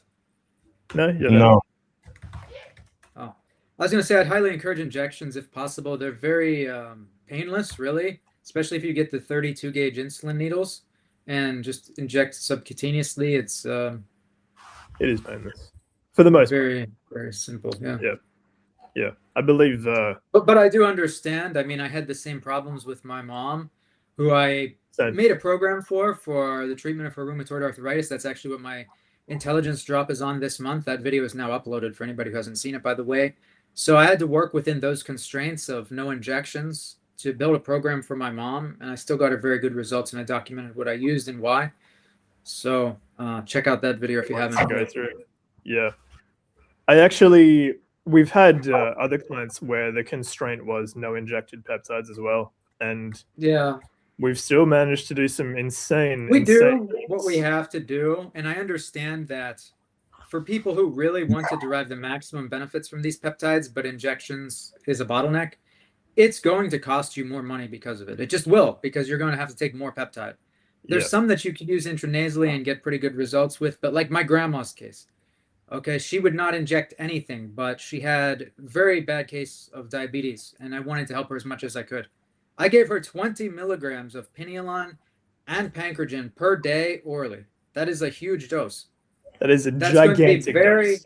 That's going to be very expensive for any of you to run. So you'd save a lot of money with them. Yeah, 20 milligrams per day of each is what I gave orally. Wouldn't that actually be 200 capsules of the Garmonia? No, it would be more. No, I think it would be 200, man. Yeah, 200. 200. Yeah. No, 20 milligrams? Yeah, dude. Let me check. Yeah. 20 capsules will be 2 milligrams. Yeah. Yeah. No, 1 second. Times 200. 20. Yeah, you're right. 20 milligrams. Yeah, they are. Which is insanity, Brenden. But and I just put it in a solution. It was in a solution of just water, so just sterile water. Pretty saturated solution, had a dropper. It was measured so that each 1 milliliter on the dropper would give 20 milligrams of each peptide per day. She just added it to her drinking water, and amazing results from it. Like truly outstanding results. Exceeded my expectations. Really shocked me, to be honest. And also her own doctor. She was shocked of the results that she got. But like really, she was ecstatic. Case study too, Brenden. Yeah. We could talk about it later, but yeah, you'd save tons of money if you could just do injections, because you won't need such a high dose, Right. Exactly. I think that obviously the program that you put your grandmother on would have been awesome, right? Like very synergistic. It was an aggressive program, but yeah. Right. But I think the fact that you used the doses were so high, like that true regression there, I think really paid off. And that's something that you like we just said, Brenden, 200 capsules of the equivalent of the normal, like 200 capsules a day of Pinealon of the equivalent oral. That's insane. And Pancreatin, yeah. Right. So like So that'd 400 be 400 capsules. capsules per day, yeah. Right, Which and that's you're just not those going to two. be able There's to probably swallow other that things. many. You'd be there literally all day. Yeah. Be a full-time job just swallowing capsules. So Andrew, by the way, Ryan, I hope that helped, and I'm sure it did. Andrew, can you explain the differences between VitaStream's stomach and gastrogen bioregulator peptides? Yeah, the Which one do you gastrogen think is for? extracted from the gastric mucosa, and then the stomach one is extracted more from the deeper layers of the stomach tissue. But in terms of their different effects, we really don't know exactly, because the original one, Stamicort, that's the original Covinson's bioregulator for the stomach. It's derived from the gastric mucosa, which would be equivalent to gastrogen. Gastrogen would be the version 2 of Stamicort. And we know that it was effective in human studies. But stomach, I don't know. It's experimental. There's not really too much to... That specific extract of tissue has not been really studied. I would assume that it would probably go well with gastrogen and work similarly, but I don't know. I mean, it's kind of experimental, you know? Yeah, we want to run a lot of these experiments and the studies on these to provide a lot more clarity. The nonprofit route will actually help us a lot with this, and to bring you guys the best information possible on all of these peptides. Yeah, we'll explain more about that whole thing, because that's that's a big route that we're looking to go down. Yes. Awesome. Robert says, my father is 75 and a fall would now be as dangerous as a joint problem itself. His heart is stable, but his strength and confidence on stairs are lower. Before focusing on cartilage, did you finish that, Robert? I can't see the rest. I don't know if there's a question there that I'm not seeing. Robert, if you could follow up on that, that'd be good. Kevin asked, any thoughts on the IRW peptide for blood pressure dosage protocol? Oh, yeah, that's the peptide that is naturally present within the egg whites, and it's been shown to lower blood pressure. Any thoughts on it? Well, I've never used it personally. There is some good literature on it. In particular for blood pressure, yeah, it shows those effects. So does Thymogen in studies. Thymogen was actually comparable to captopril as well. So it's IRW peptide isn't the only one that can lower blood pressure, is what I'm saying. And Vesugen subjectively and anecdotally also does, and it makes sense through its ability to influence the expression of endothelin 1 and all that. But nothing was quite like Thymogen for me for blood pressure lowering. It was interesting, and the effects were long lasting. Honestly, on TRT, I started to need like half a tablet, 5 milligrams of Ramipril in the morning just to keep me stable, and just running a long course of Thymogen actually helped me control that for the long term. Yeah, captopril is an ACE inhibitor that lowers That's blood intense. pressure. Captopril is an intense pill. I don't know how it matched up to that. And Thymogen was studied in comparison to captopril, and it showed a significant portion of captopril's effects at lowering blood pressure, to put it in perspective. So it is potentially better than the IRW peptide for blood pressure, although the two haven't been studied side by side, so it's hard to say. In regards to the dosage on IRW peptide, I can't actually recall off the top of my head what the dosages would equate to. I know the majority of the research was in rodents, and I haven't done any of the human equivalent dose conversions that I can recall off the top of my head. So I'm sorry I can't answer the dosage question for you. I'd have to get back to you on that. But yeah, if you're looking for natural peptides to help with blood pressure, try Thymogen and Vesugen, and to lower heart rate in particular, Cardiogen and Pinealon. Awesome, Brenden. That was a really good expansion on the question. Beautiful. Ali, I don't think you've got thoughts on the IRW peptide. It's my new discovery. I have gone, I've gone as long as I have without knowing about it, and I've done just fine. It's in egg whites. Yeah, I like eggs, whatever. Yeah, you're consuming plenty of it, probably, Ali. Yeah. Good. Good. Okay, James asks, I understand the tissue-specific logic of bioregulators, but Saturday did not settle combination products for me. I'm in my late 40s and nearly 5 months in, and I want to understand the model before using it. Is Osteo-3 Plus simply several tissue signals packaged together, or does the combination work by a different logic? Okay, I could answer that. So first off, the cytomaxes, the Covins and cytomaxes, these are the natural peptide extracts. They have been shown to overall be mostly tissue specific, right? But there are some peptides in the composition of these that are not so tissue specific. One example that I can give you is pinealon. It is found in Endoluten, which is the brain peptide extract, but pinealon doesn't just impact the brain. It also impacts the heart, the muscles, the mitochondria, everything throughout the body, really. And so they're not exactly completely tissue specific. Now, and to answer your question on the Osteo-3 Plus and what it actually is, well, it contains 3 peptide complexes. The first is Vladinex, which is peptides from the thymus, one of your central immune system organs. The second is from your parathyroid glands, which regulates calcium homeostasis. And the third is the cartilage and bone peptide extract known as Sigomir. So it contains these 3 complexes. And most people who have degenerative joint conditions, right, whether it's something that is immune related or not, in a lot of cases it's immune related. This complex was designed to just target it more holistically rather than directly. So somebody who has osteoarthritis or rheumatoid arthritis, that is going to naturally have an immune component to it. Even osteoarthritis has an immune component. And so like the Vladinex, the thymus peptides, they're going to help in there. They're going to reduce inflammatory cytokines. They're going to help reduce joint degradation so that the cartilage peptides present in it can help assist with repair. And so repair processes outweigh tissue breakdown. Because consider what happens in a healthy person who has healthy joints, who does physical activity. They get this micro trauma to their joints if they are, say, lifting weights very seriously. But their body is able to recover and rebuild that cartilage. The repair process outweigh the breakdown processes in their case because they're healthy and their joints remain healthy because of it. In a degenerative joint condition, you often have the breakdown processes outweighing the reparative processes. And part of the breakdown processes can be driven by immune dysfunction, for instance, or even parathyroid deficiency, perhaps, or just lack of function. I mean, the parathyroid peptides that are being present are not only going to help with joints to an extent, but also bones. And so the cartilage and bone peptides are going to work better in the presence of them, along with the immune peptides.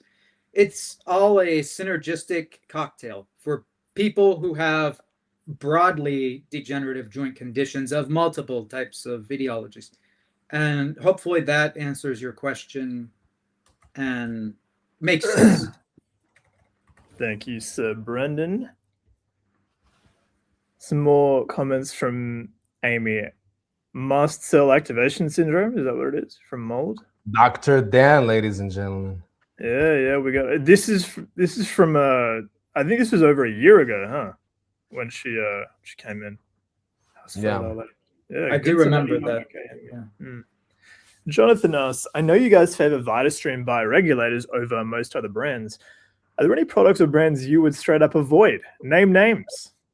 Well, John, we actually are working on setting up an independent testing lab where we're going to independently test all of these different labs' peptide products and publish the results objectively and sort of assign them a scientific grading based on many factors, including the purity of their peptide products.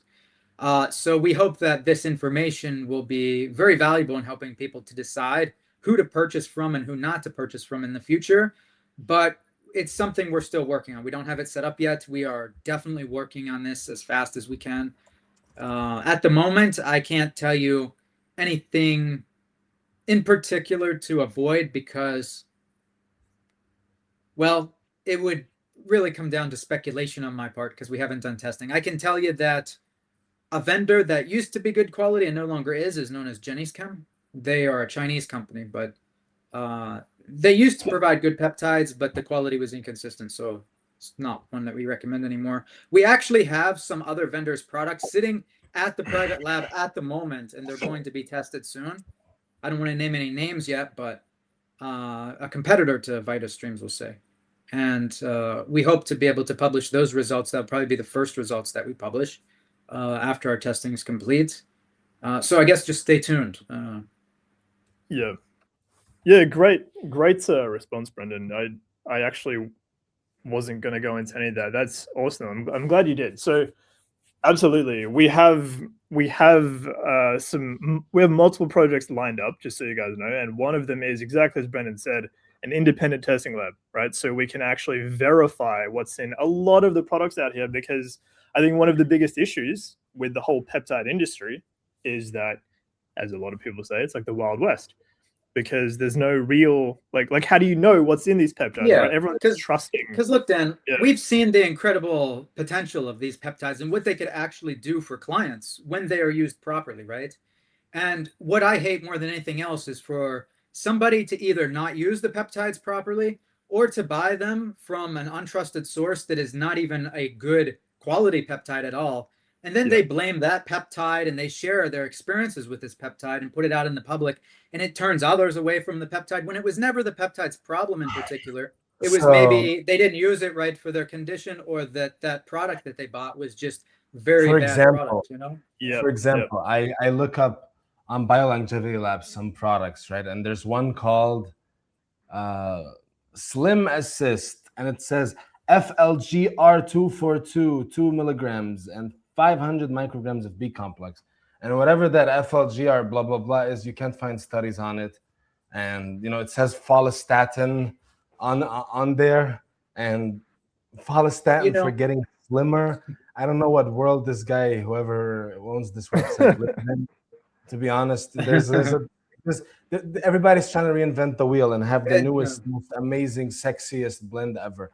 When a lot of the time we recommend things that have been around since the 80s, 90s. You know, some things from VitaStream are relatively new. We're trying to master the wheel instead of reinvent the wheel, and we're going to run more studies on the wheel to see what we can do with it. Yeah, exactly. Very well said. Interestingly, though, it's a hidden wheel, right? It's like the wheel got invented behind the Iron Curtain, you know, and a lot of the West just doesn't know about it. And so it's actually really interesting that when we talk about Pinealon and Vesugen and things like that, and Cardiogen and Epitalin and stuff, it's like, this is brand new to so many people. Like, we don't even need to talk about follistatin and shit like that, and just, you know, real like research. So like, we don't need to talk about SLU PP332 and shit like that, right? Because we have the wheel that was invented, like, or discovered, I should say, like decades ago, and that is truly fundamental, truly foundational. So if you are using peptides for excitement, you're running a fool's errand. Be careful, really. Peptides are supposed to be like a protocol that's really boring that you deploy that just gets you better, right? And you just wait until you get better. You stay patient. You keep your head down. Not like one injection is gonna, like, this is not narcotics, okay? It doesn't get you a high, you know, for you to be excited about it immediately. It takes a while to induce repair in your system, and you wanna approach it just with what's tried and trusted, not FLGR695 whatever blah blah blah. You'll definitely feel better from them though once you start. You'll feel way better. With you feel acute effects, but it's not a high. Within a few weeks, you usually start to feel better. Even straight away with some of them, but it's not a high. Well, what I will say depends on the situation and the diagnosis that you're dealing with initially, and then we can give you an accurate prognosis of, well, when will you be starting to feel better? In what areas? What's your best case scenario? Worst case scenario? Sort of timeline. All of that comes in the offer that Dan just made you. Fantastic. Kevin asks, any added protocol for menopause besides woman 2 complex? Estradiol gel and progesterone capsules. 2 pumps or 3 pumps of estradiol gel and 100 milligrams of capsule before bed of progesterone. Yeah, that's a perfect hormone replacement therapy protocol. In terms of peptides themselves and what they will do for you once you are past menopause, I would not expect them to do anything miraculous after that case. They have actually been studied in women who were going through menopause, right? Not like completely postmenopausal, but maybe towards the end of menopause. And they have shown benefits for like mood stabilization, for instance, and even hormone levels for a while, but that is sort of just delaying the inevitable senescence process of your ovaries, right? The most beneficial peptides, though, in the case of women who are in menopause, were the ovary peptides and also the pineal gland peptides. So that would be xenoluten and endoluten, but there is a version 2 of the xenoluten called Ovalis by VitaStreams. Contains more unique and diverse peptides in its composition. So if I was going to recommend 2 for you, I would recommend the Ovalis from VitaStream and Endoluten. And I will even take that one step further and say that the thymus peptides could also be beneficial. It has been shown that the thymus peptides are not only somewhat beneficial for protecting the pineal gland as well, but they have effects on the hypothalamus, which may potentially help with, to an extent, hormone signaling from the top down. Thank you, gentlemen. Yep. There's a lot more questions here, but I think my window has. Oh, there we go. I got the rest. It like missed like a whole freaking hour of comments for a little bit. Okay. You're getting what happened to me that one time, Dan. Yeah, maybe. We'll have to- It's better now. Fortunately, I don't know what happened there. Okay. Kanye asks, over the last year, I've developed a skin issue that no one seems to know what it is. My head and every little cut developed what feels like sand. Bookend. This could be anti-synthetase syndrome, could be scleroderma. Yeah, Kanye. So in which case, highly recommend booking in. Obviously, check out the special offer that we're making during this live stream during the next couple of days up until the end of Friday. Perfect opportunity. Jonathan asks, what sort of things or conditions do you use Colicel for? Isn't Colicel just collagen? It's collagen peptides. Usually I recommend buying a bigger tub and taking more of it, to be honest. Like we have 20 not grams. really recommended Colicel to anybody. I think that's one from VitaStream we just have not recommended to people. Yeah, like a relative of mine, who's really weary about pork and stuff. She saw that it's made from bovine collagen, I guess, Colicel, and she tried it. I don't think it's going to be more effective than taking 20 grams of hydrolyzed collagen peptides in scoops, to be honest. It's a very low dose. Yeah. Yeah, I just think that they have Colicel. Haven't really recommended that one in particular. It's experimental, I guess. Yeah, brilliant, boys. Ryan comments here. I think you're talking about your mum, aren't you, Ryan? She's just a worrywart, and I've heard some more adverse effects from the Ozempic pill compared to injection. Heck, I'd put her on Retta at 1 milligram a week if I think she'd inject it. It's amazing the mess people will make with so many known sides, but a lab-tested injection of a peptide is scary. Yeah, injections and peptides, definitely. There's a barrier there for so many people, and as good as, just like Brenden was saying, like obviously you want to be able to inject, you don't want that limitation, but thankfully we have found the oral bioregulators to be very, very powerful as well. Yeah. I mean, I do 2 injections per day, every morning, it's just a regular routine now. Simple. Yeah. So Al asked this earlier, but says, what's the link to the special? I have to leave the clinic in 30 minutes because my father-in-law is in the ICU. Sorry to hear that, Al. I'll just link the special offer again. mwma.peptidescienceinstitute.com is the special there. So anyone who jumps on and grabs the special for the meeting with the Master Advanced, essentially a light transformation program. If you do it during the live stream or before the live stream finishes, we'll give you an extra meeting with the Master, a momentum session at the end, which is awesomely valuable. We'll take care of you. Yeah, exactly. We'll take fantastic care of you. It's a great way of putting it. Ryan's talking about the FDA filing. I think very recently. I don't know if you guys heard about this, Brenden and Ali. The BPC 500. I mean, sorry, BPC 157, TB 500, and KPV. I think a couple of others. They were like recently reviewed, and apparently the recommendation to the FDA is that they allow compounding pharmacies to use them again.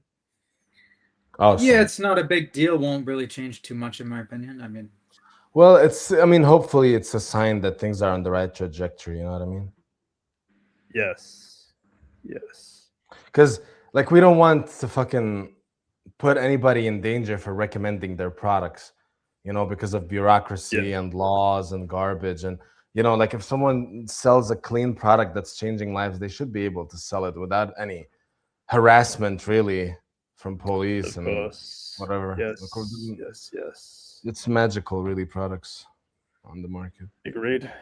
So we kind of covered this already. I think, Kevin, you slightly added more precision there. But I don't think Ali or Brenden really know much about the IRW peptide. Yeah, it was that Kevin who asked the first question. It's just that I'm familiar with the peptide and the studies and the things that it does, but I do not know the dose conversions off the top of my head, and unfortunately I don't have them in my chart at the moment. So I don't want to give you a wrong answer in terms of a recommended dose. I'd rather give you no answer and look into that. But I will say that if you join us on the next stream, if you'll be here on the next stream, I can come back with an answer for you, which is scientifically accurate. Classic Brenden. I love it, man. Yeah. And I will say it's pretty amazing that you've actually read the papers as well. Like, that's pretty incredible, Brenden. I got to give you absolute props for that, my man. Suggestion. So Andrew, really, you really need that rack, huh? I guess you can't just put them in the fridge. This on the last stream we were discussing this for a bit, Brenden. I guess you really need a rack, Andrew, and for some reason they're just the wrong size. I feel like there must be a solution. Like, I don't know, this is the way my mind works, right? I feel like there must be a solution further. I suppose Ali and Brenden would say upstream, right? It's like something that happens and then there's a lot of flow-on effects. You must be able to solve that without needing a rack. I think you don't need to do that. Kevin, you really like the IRW peptide for blood pressure reconstitution dose. Very go. I guess we've covered that. Ryan says essential oils cases work well for organization. Oh, got you. In terms of the rack, I use this for my working ones that are in the fridge, and I put a few syringes and alcohol pads as well. Cool suggestion. James says, my mother is in her early 70s and doing well on her cognitive plan. If her clinicians add a bone medicine, which short-term changes in alertness, balance, or blood pressure should our family log so a treatment side effect is not mistaken for cognitive decline? Interesting. I'm sorry, this question is so many different bone medicines, so you can't really answer without knowing which medication it is. There's very unclear. A lot of different. Yeah, there's many different classes of medications that can be used for osteoporosis, and without knowing like which one it is, it's hard to answer on the side effect profiles. If it's a parathyroid analog of some sorts, maybe a baloperitide or something, it can transiently lower blood pressure. That's an injectable, by the way. If it's something else like a bisphosphonate or something like residronate, which is typically just a tablet once per week, it has different side effects that, well, I don't think it has many side effects, but Ali could probably answer that better. Yeah, it depends. Like this question is just worded very unclear. There could be many other types of medication, so it's just hard to answer without knowing which it is. I'm not aware of any that could cause cognitive decline off the top of my head. Although if she's taking one concurrently with a corticosteroid like prednisone, then it's possible the prednisone could cause cognitive decline if it's high enough dose. So there's some nuance here, James. If you could clarify some details for us, we could help you further. Yeah, awesome. Robert says, more than a year after my father's heart attack, the heart plan remains stable enough that we can focus on preserving his independence. That change in what our family is able to think about matters enormously. Awesome, Robert. Great to read. Kathleen says, I had my appointment with Dr. Ali. How would I continue to have him help? Well, perfect timing, Kathleen. We'll get you in for the program. That'd be awesome for you, actually. I believe that would be a massive help. Amy asks, how does one deal with GST null genetics, phase 2 detox restriction, poor glutathione conjugation? GST is the transport system for glutathione, if I'm not mistaken. The glutathione S transferase, right? That I believe that's what it is. One thing that could actually help upregulate some of those transporters is alpha lipoic acid. So alpha lipoic acid also increases glutathione synthesis, so it has some double benefits there. Might be something that's beneficial. I would include it. Our lipoic acid is a superior form of alpha lipoic acid. Maybe Ali has something else to add there. Well, it depends. If she does mean GST deficiency, then yeah, those would be great. Maybe supplement on top with acetylglutathione. Who knows? But I don't know who diagnosed you with that, Amy. That's a specific diagnosis. That's a good point, Ali. It's definitely something that's kind of a repeated theme there with Amy, right? You want to make sure you are definitely working on the right thing from a correct diagnosis. Yeah. James says, my mother's progress remains modest, measurable, and consistent. That is precisely why I trust more than a dramatic claim. I got you, James, and that's fair enough. I want to be real though. Like some of the results that I don't even want to say some. A lot of the results that our clients get are actually quite dramatic, right? And that's actually a struggle we've had genuinely when it comes to even telling people, because it sounds like hype. I know every time you go on YouTube, there's a freaking thumbnail and title of a video being like, this changes everything, right? Like you'll see that every time you go on YouTube. It's a struggle because the stuff we talk about does change everything, you know, like the results that Brenden and Ali have gotten for our clients and our team overall is dramatic. Like it's often dramatic. And that actually does kind of suck sometimes because it sounds like hype. So I get it, James. Yeah. And it's not always going to be that crazy, but it actually is a struggle sometimes because we just sound like every other grifter out there. But no, this is real. Yeah, but we're always just completely honest, you know? Yeah. There's scientific proof. There's, anecdotal proof. There's, I guess, empirical proof in the form of case studies and stuff. And I mean, even being able to see you guys live and demonstrate it here and seeing all the other people and the results they get, it's incredible. But yeah, James, I appreciate the points. And it's true. It's not always dramatic, but I will just say that it's often, in our case, actually quite dramatic. Yeah. Yeah. It is hard to convince people of that, though, yeah. Yes. Put up Vic's question about prescriptions. Oh, yeah. We got coming up. So Robert says, the written follow-ups have helped me turn broad concern into specific questions for my father's clinicians. That practical bridge is what I value. Awesome, Robert. Great to read, my man. Vic has a question and says, how are prescriptions handled with the full transformation program if you recommend? Who writes the prescriptions? Great question. So unless you are in Russia, I can't write you a physical prescription, but we do have an excellent partner in the private lab that can actually help you acquire the medications necessary for you through the best sources online. They don't synthesize them. That's highly regulated, but they can point you to where you can get the medications for yourself as best and as cleanly as possible. You mean a lot of stuff, don't you? Yeah. Gotcha. Yeah, they've been a great help. I cannot emphasize enough how much they've helped our clients get the stuff that you need. Because, we're talking about the information, we're giving you guidance, we're telling you step by step. It all falls apart if you can't access the actual products, high quality and quickly. And Private Lab has been phenomenal for that. So I cannot recommend them enough. I love VitaStream. We love VitaStream, but Private Lab it's why all our private clients get them.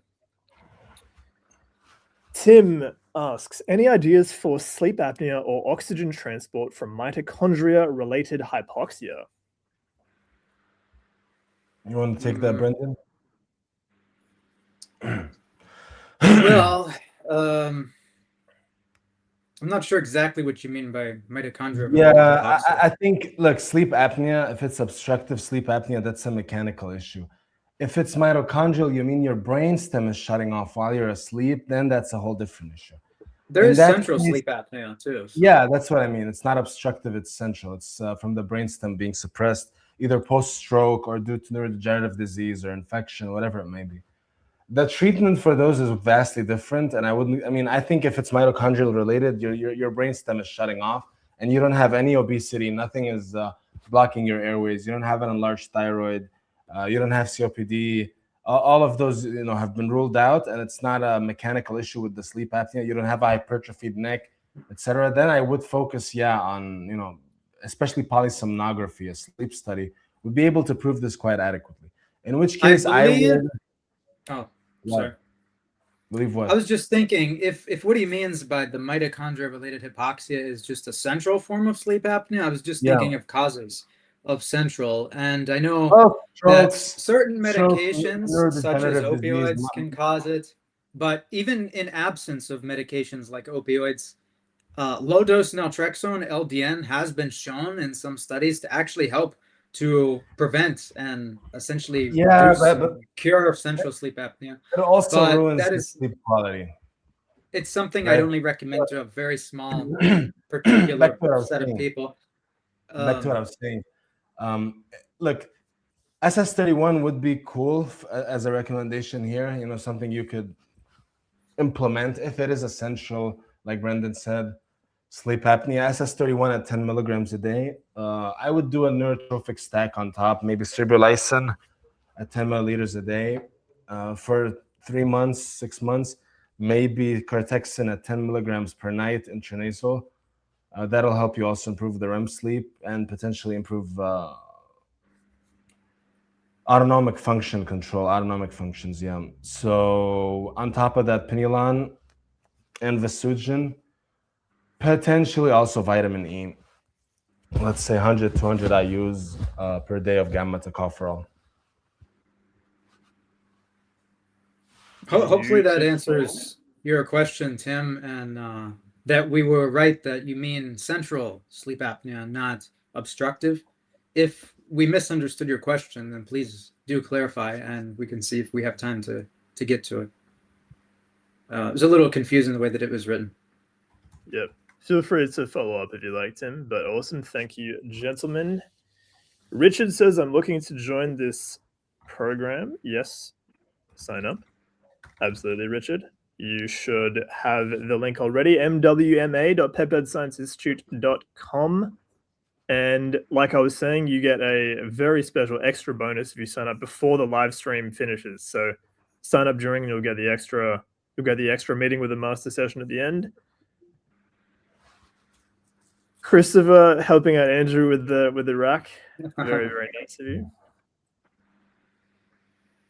Ryan also helping out with the rack. That's awesome. 3D printer. Wow. Yeah, you have to send us a picture of this rack once you got it finalized.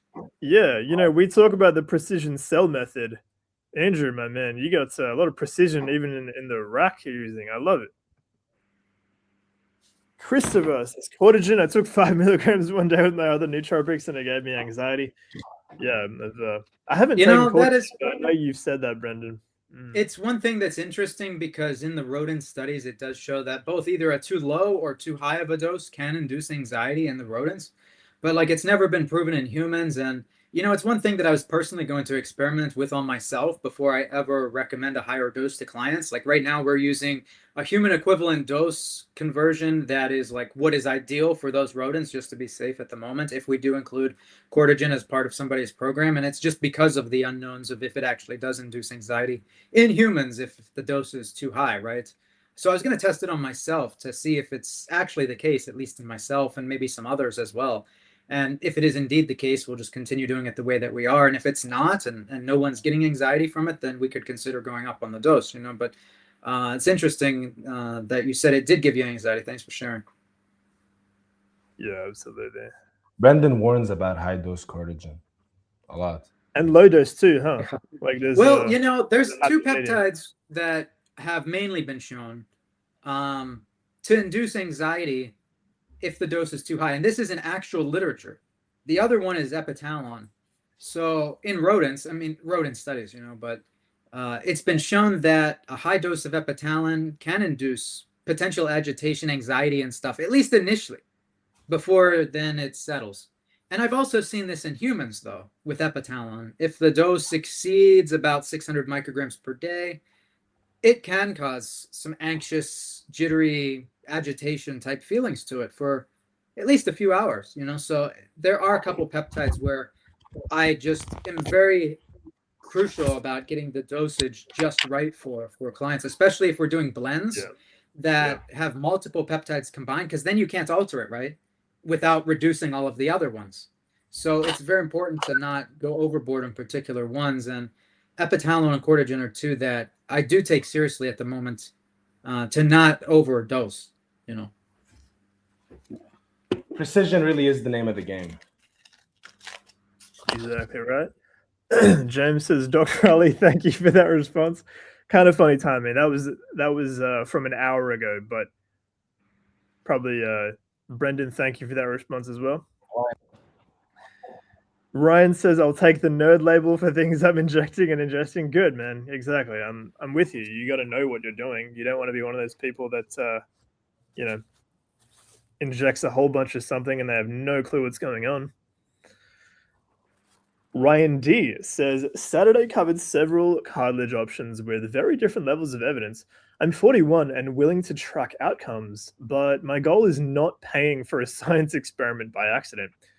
Could you separate what is established, what is promising but experimental, and what still has too little evidence to rely on? It depends on your specific case and what you're trying to do, honestly. Like I gave you a wide range of things and I summarized the infinite for you on my strategic briefing, but ultimately, mileage will vary based on what you're trying to do, and mileage will vary based on the exact thing you're trying to treat. This is a huge question, and yes. I would love to be able to dive in to answer it, but I feel like giving a proper answer to this question could take me 45 minutes, and I don't want to hold up the entire stream for that. I mean, it's quite a question. So the best way to address it, Dan, what do you think? Well, I'm just thinking, because I'm rereading the question, right? And I would say that if we could give an 80-20 answer, like, for example, what do you think would, just in general, potentially, Brenden, in general, what would you recommend if someone says they want to regenerate their cartilage? What would be like the first thing that comes to mind? Which cartilage and what joint? How long has it been damaged for? How old is the patient? What other concurrent diseases are there? It's really hard to answer that. Like I wish there was an answer that's simple, right? Like, well, I want to regenerate my cartilage. What do I do? Yeah, I understand exactly, First, right? I understand exactly the struggle. I don't think we've given any recommendations that were based on no evidence or anything, right? We don't recommend things unless they have a certain level of evidence to them. So all the recommendations that we provided are good, but if I was just going to consider what I believe to be like one of the heaviest hitters, right, of just cartilage regeneration in general, type 2 collagen and preventing joint breakdown, enhancing joint repair, and reducing pain. Yes. I would just go to pentosan polysulfate, really. And it has human trials for osteoarthritis, predominantly of the knee. And it was injected at 3 milligrams per kilogram once per week for about 5 weeks. And it works really good. It's probably one of the most powerful things that you can use. And I talked about it a little bit at the beginning of this stream in regards to its mechanisms and stuff. I don't want to go into it again. But it does have human studies. It does work. I also talked about it in my intelligence drop with my mom's rheumatoid arthritis, as well as some more details regarding precautions to consider if you use it. So I'd recommend you go to that video and check it out after this ends, and you can get some more information on it. But really, Ryan, if you are looking to not waste time and become this experiment, like you say, or self-experiment too much, and you just want to get results of what will be best for your particular case and everything, then I encourage you to just take advantage of this this meeting with the master that Dan mentioned. We have a promotion on right now, and Dr. Ali will take very good care of you and build you the proper program that is optimized for you. So Agreed. There is some awesome questions here. I think we were hoping to finish this stream after 3 hours. That would actually be a shorter stream for us. We're kind of crazy. Let's see what we can get through here. I think we can potentially if we're quick. Let's go, gentlemen. Let's really smash through these and hopefully we can yeah. And for everybody here, that goes to show that you want to be here early and submit your question early, because those ones get president. Exactly. Because we get a lot of questions, right? And the last stream we did went for almost 5 hours. And we are crazy. Yes. We can do the marathons. Like, we really can. We can sit here locked in for a long ass time. But sometimes we do have to jump to other things. So we'll just quickly go through these. Simone says, I spent years on collagen powders, red light, and topical products without knowing what mattered. I'm 47 and outdoors, often at altitude. If my skin texture changes with an intervention, does that tell us anything about tendon or cartilage response? Or are those tissues too different? Not necessarily, because in the skin you have predominantly type 1 and 3 collagen, but your joints are predominantly made up of type 2 collagen. It's a different type, and something that targets a specific type or two of collagen, or for instance, your skin, is not necessarily doing anything in your joints. So it's not equal. Yeah, cool. It may or may not be, you know. Great answer. It's a really cool question too. I will skip ahead. There were some awesome comments from Michael, from Ryan, leaving some really good feedback. Thank you, gentlemen. Christopher says, gentlemen, what do you think about the talks about the correlation between severe disease like cancer, Alzheimer's, etc., and parasitic infestation? And once the infestation is addressed, the disease tends to alleviate.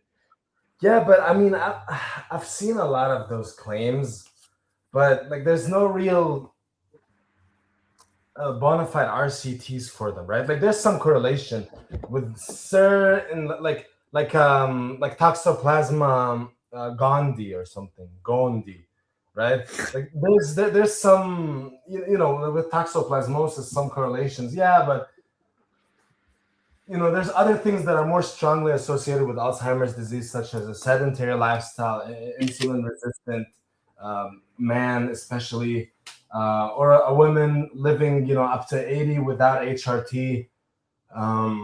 There's a lot of these out there. Maybe recreational drug abuse actually has some correlations with Alzheimer's disease.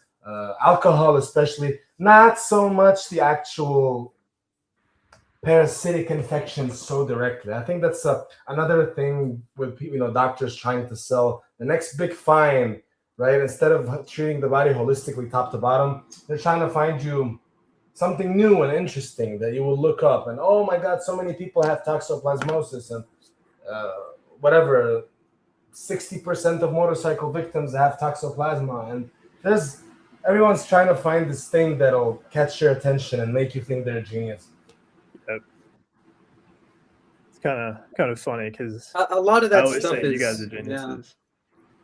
Yeah, a lot of that stuff is just like all hypey marketing. Yeah, it's so much of it. This industry is ridiculous, and that's why I think we're so passionate about the whole like moving towards a non-profit idea and being able to just do research and being able to show, like, you know, the grading of these products and being able to really just make it clear and objective for everyone what's actually happening. Because I think the whole like biohacking, longevity, peptide industry, it's ridiculous. I think it's absolutely ridiculous, the kind of crap that gets pushed.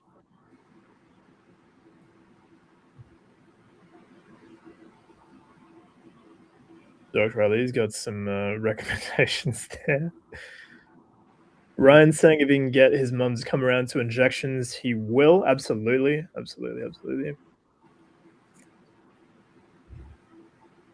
Some other questions here. Let's okay. I apologize if I had to skip some of those questions. Michael says, hi, I'm 52 and an old work injury still makes my shoulder click and limits overhead work, even though my knees have improved over nearly 5 months in the private research order. I need useful motion back without guessing at the cause.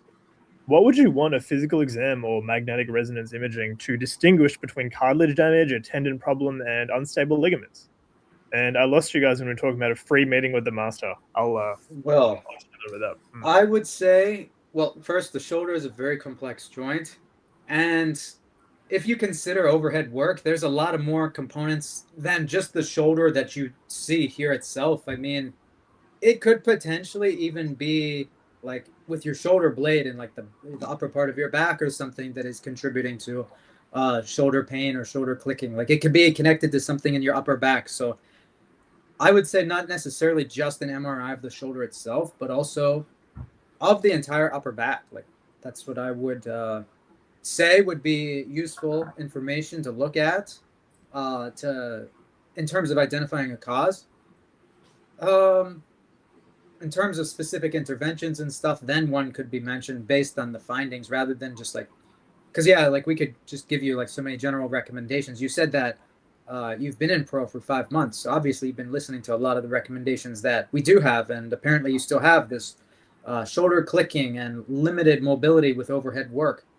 So I would say that imaging is an important next step, and if you get it comprehensive of your shoulder and upper back, then we could look most comprehensively at it. Dr. Ali can in particular. Love it. Thank you. So Brenden, Christopher says, Pinealon has helped me put on so much muscle, guys. Steroids has nothing on Pinealon. I love this comment. That's awesome. 4 milligrams daily. Oh my God. Awesome, Christopher. I may follow in your footsteps, my friend, and I might just jump on 4 milligrams daily and start ripping it up. Dude, I would love that. I bet just through the extra sleep vector, you'll be getting a lot more recovery and more muscle. Yeah, actually, I don't know what the vector would be there, right? Surely it's not just better restoration. It's going to strengthen neuromuscular junctions, and that'll cause so strengthening neuromuscular junctions, making your muscles more sensitive to acetylcholine, potentially, being anti-inflammatory in the spinal nerves, the peripheral nerves, etc. It's got a lot of potential vectors to be beneficial for muscle growth.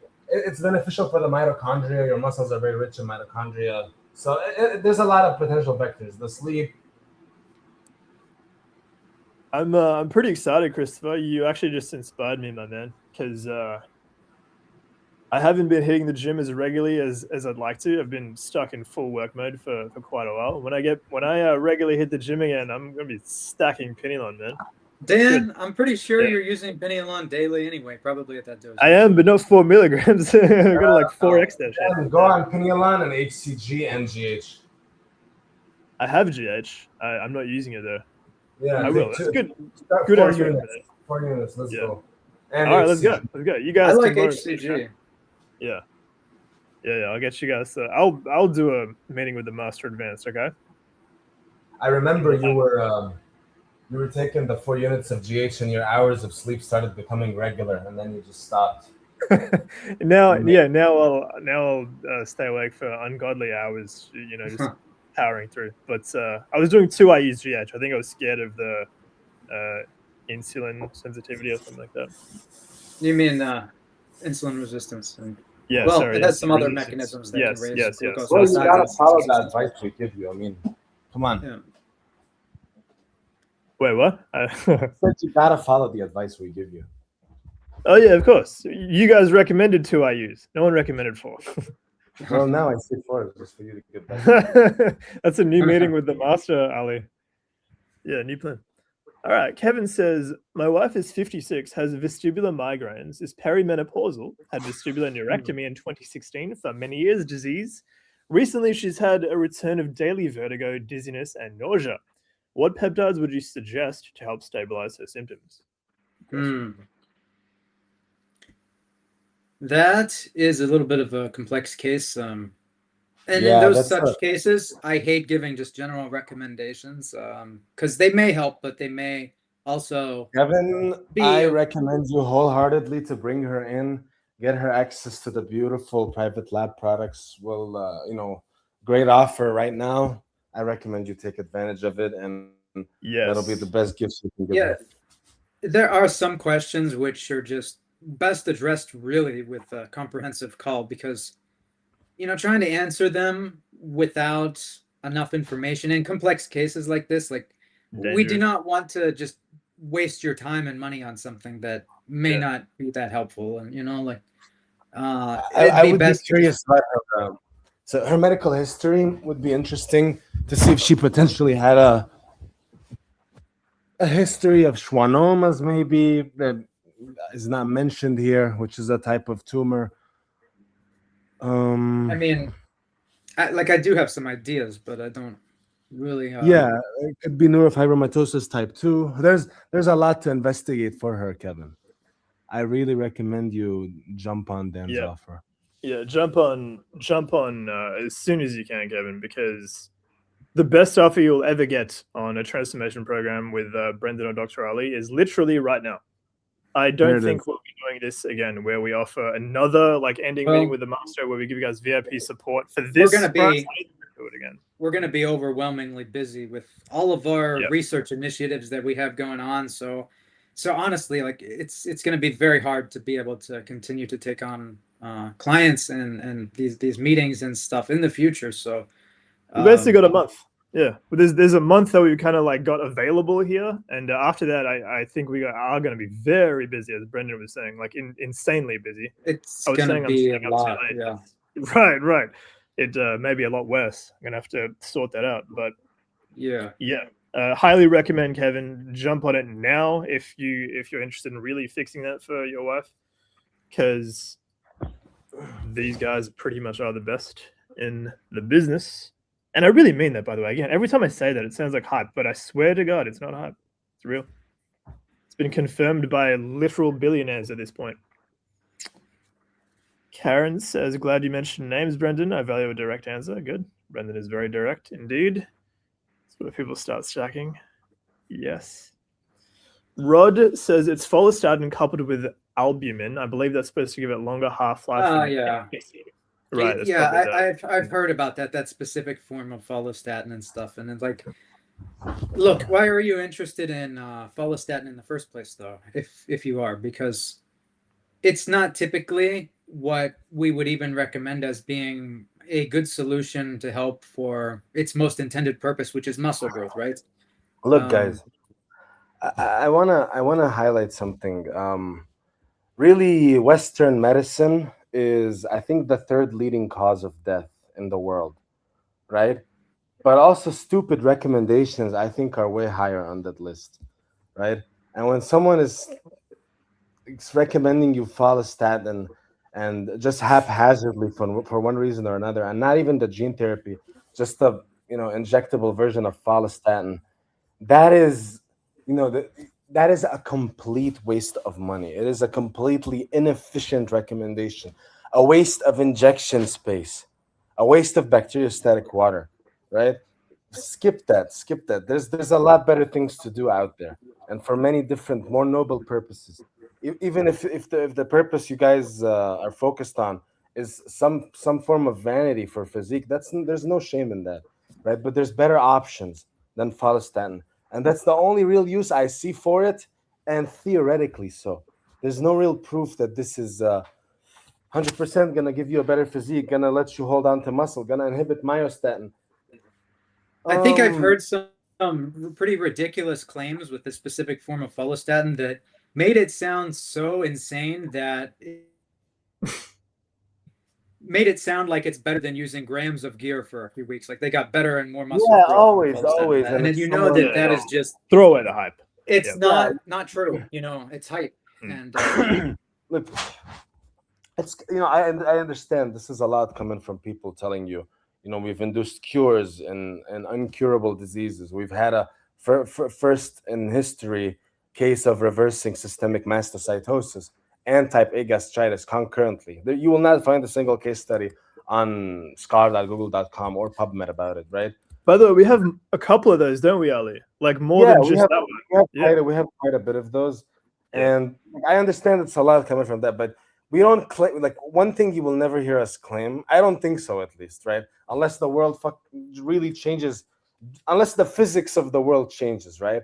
And up is down, and gravity, is a different number, etc. We will never recommend you one thing as the end all be all for everything, right? That's the thing. Dan wrote a beautiful article about it and named it Systems. I call it protocols. Brenden calls it programs, but really it's the same thing, and it's a whole intricate combination of molecules working through several different vectors to help you achieve a certain outcome. I am not a fan of taking one molecule as the end all be all for any purpose, really, unless it's a headache, take a Tylenol or something like that. But in terms of long-term building, follistatin is such a waste of space, right? Yeah, it's not good for your heart either. Yeah, even if it's real, and if it does what it's supposed to do, it's a fool's bet. Yeah. It's a fool's bet, except in certain situations like sarcopenia, like cancers. Yeah, of course. Not all cancers, right? I don't want to cut you off, Ali, but you guys, obviously, all of us can get very passionate about this stuff. I love that you can just keep going in depth on these answers. That was awesome. Thank you, gentlemen. Let's. I just want to say that if follistatin was truly that powerful, so powerful that it was packing on pounds of muscle to your skeleton, then think about what it would be doing to your heart. What grows quickly collapses under its own weight. Okay, what grows slowly develops roots and gets real strength. So focus on steady results. Focus on growing. Focus on compounding. Don't focus on changing the next quick hack. Okay, that's what I don't like about the term biohacking. Right, it makes it sound so simple and easy, but really it's finding real holes in biology. The modern human is human beings are predators as is, right? We eat a lot of meat, and as I mentioned about biomagnification, that raises the amount of toxins we're exposed to, and we pollute the planet on top of that as well. So there's a lot of better things that you can deploy prophylactically than follistatin, and they will cost you the same, if not less, right? Even Pinealon. It's a really good analogy there, Ali. Pinealon monotherapy for 4 milligrams a day, like Christopher suggested, is several-fold more clever and witty than goddamn follistatin. That's actually hilarious. Yeah, exactly. Pinealon would be a pretty good one if you're going to choose one molecule. I suppose magnesium would be yours, Ali. But yeah, great responses, gentlemen. I got to say, it's kind of fascinating how deep, like, inevitably we will go. It's like we can't help ourselves, right? That was awesome. Yeah, and you know what, Dan? Just while we're on this topic of the particular person who is selling that particular type of follistatin, I also wanted to say that he is also selling Clotho. And Clotho can be good, right? It's especially good for the brain predominantly. And in fact, this guy is marketing it as beneficial for the brain. But there's a problem in that Clotho doesn't even cross the blood-brain barrier. Unless it's a gene therapy, right? So like what Minicircle is doing, increasing a gene of Clotho, the expression of the Clotho gene, that can occur within tissues, including in the brain. So that is completely different and beneficial for the brain. I don't know if that's look, they do it through E. coli, right? They do it through E. coli. I don't know if that E. coli is in your brain, right? I think it's in your GI tract, maybe, or it becomes some sort of a. They're using like some real sorcery that I don't know about, but something doesn't necessarily have to cross the blood-brain barrier in order to lead to beneficial effects for the brain. And I can give so many examples of that. One is with GDF11. Another can be with like GDF11 doesn't cross the blood-brain barrier, but it still shows benefits to the brain, right? Because it maybe leads to the expression of some other genes, which can lead to eventually the expression of certain types of proteins after mRNA translation, and then those proteins can cross the blood-brain barrier and lead to a beneficial effect in the brain and all of that. But what I'm saying is that to market something like Clotho, which can't cross the blood-brain barrier as being beneficial for the brain, is a little bit misleading. There's just not too much good evidence to really show such a thing. And so a lot of the claims coming from this place that is selling like that follistatin and stuff, there's exaggerated, and yeah, I know the guy you're talking about, Brenden. He's full of crap, man. Anyway, Michael says our first meeting with Dr. Ali gave us an actual plan instead of a pile of guesses. Yep, that's exactly it. That's what our boy does. Still that one waiting for dropped. Brendan's rheumatoid arthritis drop. It actually was uploaded yesterday, Michael. Check that out. That one matters in your house. Yeah, you will love it. 46 minutes of brilliance of Brenden going through rheumatoid arthritis reversal. Pretty insane. Hell Pretty yeah. insane. Yeah. And that was a different case study than the one we have on the Brenden has worked up YouTube. some crazy recipes over the years. I mean, I remember when he wasn't blinking in his videos, and we had just newly met. And I mean, I listened to his videos. I don't watch them, right? And then like they mentioned it. Like I'm like, what do you mean he doesn't blink? Right? Oh, he just doesn't blink. Haha. No, like yeah. I'm like, no, he has Sjogren's. What and like, come on, let's treat for Sjogren's, Brenden. He did not let me participate in the treatment, and he just treated it himself. Brenden had his own methods. Well, he fucking You've done cured enough. You've done enough. This is already too embarrassing. I must continue this path alone. And he found the real treatment for Sjogren's within 3 weeks. That's a great point, Ali. So if you guys don't know the story, Brenden had Sjogren's disease. I guess technically you still have it, Brenden. I don't know. But yeah, Sjogren's syndrome, sorry, autoimmune issue, right? And it's where like your eyes get very dry or something. Or you don't need to your blink. exocrine glands produce less it starts secretion. out that way. It starts out attacking your your tear ducts and your salivary glands and your lacrimal glands, to produce tears and whatnot. But it can get gnarly. Sjogren's can get into cryoglobulinemia, a form of life-threatening vasculitis. It can It's develop also very much APS, another type of life-threatening vasculitis. So Sjogren's is pretty gnarly. We caught it. PBS as well is highly associated with Sjogren's. Yes, Right. yes. And People, I think that's an awesome story. So Ali helped find the problem, right? Helped diagnose the issue, and then Brenden just did his own treatment because, he knows what he's fucking doing, and I think that's awesome. Like like Ali said, there are these particular recipes and protocols and programs that you developed over time, Brenden, and there's nothing else like it on Earth, which I think is incredible. It's the magic we do. Andrew says, I'll find that rack if it kills me. Good on you, Andrew. Never give up, man. Ryan says, my father is 68 and has been told both hips need replacing after a lifetime of running. He wants comfortable walking and independence, not delay at any costs. How should he compare the likely recovery burden and durability of replacing a hip now with a time-limited rehabilitation trial?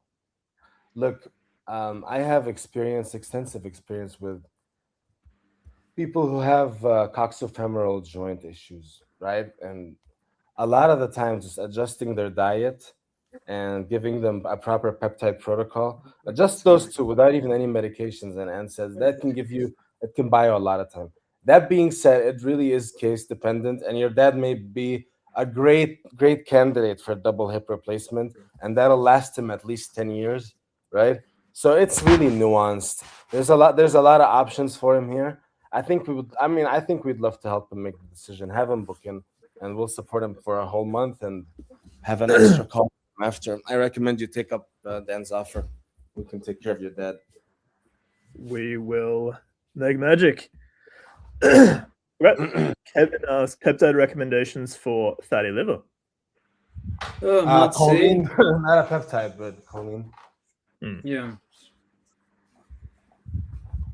Choline and MOTS-C with the two. Yeah, choline, MOTS-C is great. SS31 is great. Pitavastatin would be wise. Tirzepatide may be low dose, depending on other symptoms. I think those are good. Pinealon too, Vesugen too, at least. Maybe Cardiogen on top, and then go from there. And Magnesium too, of course. Excellent. Amy says genetics that were done show missing GST genes. No one ever addressed. Yeah. Well, I mean, the thing with gene analysis is that there are actually a lot of specific genes that may just be completely missing from a particular person. Like that is very, very common. But you have multiple, I believe you have multiple glutathione S transferases. So it's something your body should be able to compensate for to an extent. And like with the recommendation we gave you with alpha lipoic acid or R lipoic acid in the superior form, upregulating the transporters and also the synthesis of glutathione, I think can be very helpful. But you got to really pay attention to the accuracy of these genetic analysis tests, because I do gotta read up more on this issue. Yeah, I mean, there's a lot to consider in terms of the accuracy of these tests. And to be honest, whether or not you have a missing GST gene or not, I would not conclude that you do unless this was a very high sensitivity genetic analysis, or you get a repeat genetic analysis just to confirm, because it is possible, right, that a lab that is performing the sequencing just misses something, so there's a lot that can play into that, but yeah. Gotcha. Thank you, Brenden. So last few ones here. Because if you literally had no glutathione S transferases, I'm pretty sure you'd be dead. like you wouldn't be able. It can compensate through other glutathione is. It has backdoor. It's created intracellularly, but it has many different pathways, not just GST. Right, but if you had no transferases at all, it would probably have some sort of a obvious. From the limited knowledge I have on this deficiency, right? It comes in a spectrum, and it's really glutathione S transferases, not transferase. There's multiple. Yeah, and it comes in it's a syndrome of sorts, a genetic syndrome. Yeah, I mean, I wouldn't be surprised if it's a lot more common than we are assuming, but I'm not a geneticist, and Brenden is more read up on the topic of genetics. I'm more read up on the topic of diseases such as acute ones like porphyrias or telangiectasias and whatnot, and acute, aleukemic leukemias and whatnot, but not so much AST deficiency. However, if you have such an issue that we're not 100% read up on, we'll research it for you usually and then come back to you after. Right. I'm familiar with what these transferases are and how it impacts glutathione and all that stuff, but I'm not familiar with this like literally missing the gene. Like I haven't studied that in particular, so I'm just going off of the knowledge that I do have on what these transporters are, what they do, and glutathione is. So if it's missing, then and confirmed on multiple tests, like Amy says, then Yeah. Cool. Thank you, gentlemen. That's basically all I got to say on it. Yeah. Let me find where I was there. Okay. The new peptide fad I see is NAD+. When some of the clients I have come to me, I roll my eyes like, oh my God, no, sweetie, just no. Yeah, I do see a lot of that. I mean, it can be useful in some particular cases, right? There are some new methods of delivery, such as a pen, a patch, and I have a client who is trying them, and he says he feels an acute energy boost from it. That is an anecdote. Okay, I don't even want to really post the link here directly for them, right? I want to see. I've used it myself, but the patch. No, not the patch. The NAD+. No, I'm talking about the patch. Like apparently some new delivery system patented or patent pending or whatever. I can send it to you after, Brenden. I think you'll find it interesting. Yeah, I didn't see that. They'd have to be using a pretty good delivery system, and I'd imagine that the dose penetration would still be a small percentage, and that it would be much more expensive than a pen. And a pen's already expensive, so. But no, I'm interested in reading it. Go ahead and send that to me, Ali. But yeah, in regards to NAD+, it can be beneficial in some certain situations, especially people who are coming out of a long-term illness that may have induced mitochondrial dysfunction. Maybe somebody who had long-term antibiotic use. Maybe somebody who is just chronically ill, and you're just trying to rehabilitate them and get them back to what their baseline function was very quickly. It can be useful, and also in older people, right? It's useful in older people, but for an average, say, healthy or at least seemingly healthy person who is young, there's not that much benefit that I've realized from it. Well, look, Amy, back then we had much lesser access to much lesser peptide blends when you were with us. So contact us and maybe we'll get you hooked up with a better peptide blend now. You've already had your call with us. we'll hook you up with the private lab, which is, since you've been with us, we've acquired a cheaper and better quality source than the ones we used to recommend before. And you haven't experienced that because you kind of disappeared. So email us, and we'll get you hooked up with the private lab. I'll make sure they give you a blend that'll take care of you specifically, suited for your budget and everything. What were the best products we had back when Amy was with us? Just VitaStream? Back then, yeah, VitaStream and a little bit of like Nootropics Depot and Okay. I don't think we had. Chemiax maybe, but now is much better. We didn't have access to the private lab back then, so No, we didn't. Now we exactly. do. Yes, that's exactly what Ali's saying. The difference is gigantic, Amy. Yeah, definitely write in, and we'll be able to take care of you. I don't know if you'd need another meeting. That's up to Ali and Brenden, I suppose, but we'll be able to hook you up. No, I think I think there's some issues that are budgetary, and I want to be like helping her out realistically. I just want to give her access to the private lab because we have the policy of if you've signed up and you're a good client, we know you, we trust you, we share our sources with you. But otherwise, no. And I would love to share them with Amy just to actually help her make a gigantic difference just by doing a simple, very small 20 IU on the insulin syringe injection a day. It's quite substantial to have that opportunity, and I think we can make it. We can make the recommendations suitable for her budget, whatever it is. Yeah, I guess.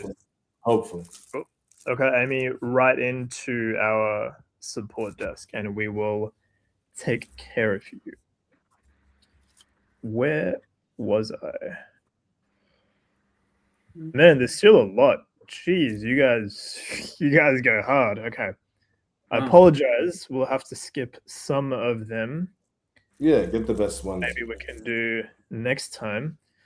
Vic says, what research is there that you base your protocols to be longer term than the Carvinson short protocols done a few times per year? Awesome question. Well, look, the Carvinson short protocols that you're referring to that are a few times per year are generally considered as prophylactic purposes for just general health purposes, longevity purposes, general type recommendations. They're not for somebody who has a chronic issue or chronic disease or is interested in the maximum extent of biological optimization that they can achieve, right? And I don't think Brenden remembers this, but how we basically came up with that is he explained to me how when we were newly met, right, and we were working on some difficult cases, adult onset Still's disease and a man who had silent heart attacks and lupus, and we were working on those. And we saw the recommendations on these boxes, right? Like take X amount for 10 days, then take a break for 3 weeks and whatnot. And we just, after he had explained to me fully how they work, and he and I just basically came up with the concept of raise the dose, extend the period, and the benefits should be long lasting because of how the peptides actually work through modulating protein expression. And we've pretty much been spot on. And that is another leverage point that we're going to use for our studies, because we know the specific ratios needed for a lot of specific context in very, really easily distinguished conditions, arthritis versus asthma versus COPD versus congestive heart failure versus kidney failure. We have plans for all of those, and our plans are ultimately to run RCTs on them with the different peptide recipes, and we're going to prove that it's perhaps a mistake to recommend them at such low doses and not even, not had this, lead the front with the high dose recommendation.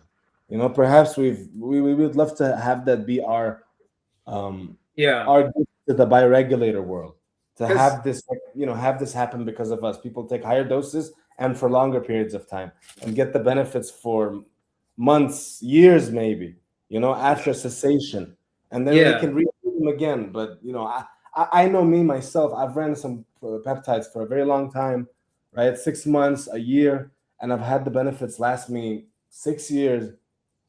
I know that.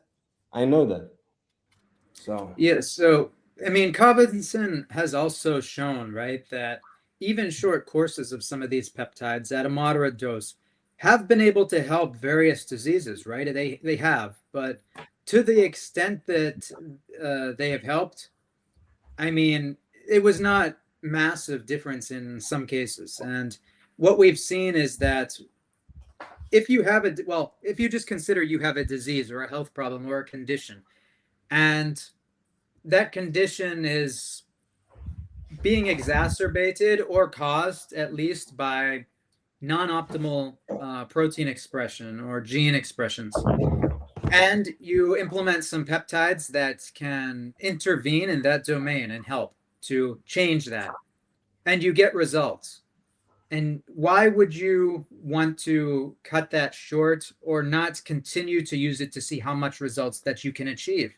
Why would you stop prematurely or reduce the dose or cycle it on and off before you've actually created the or achieved the response that you want, right? So what we found is that just taking higher doses and for longer periods of time have resulted in much more beneficial effects. And it's not just us that have noticed this.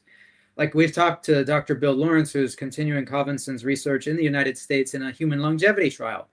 And he has many different people who are taking different doses of these peptides, a low dose group, medium dose group, high dose group, and he defines that by certain amounts of capsules of each per day and for so many days, and so on and so forth. But what he's discovered is that the people in the high dose group are getting better reversal of biological aging according to the two proxies that are tested, DNA methylation and telomere length, than the medium dose group, than the low dose group. And the medium dose group is getting better results than the low dose group.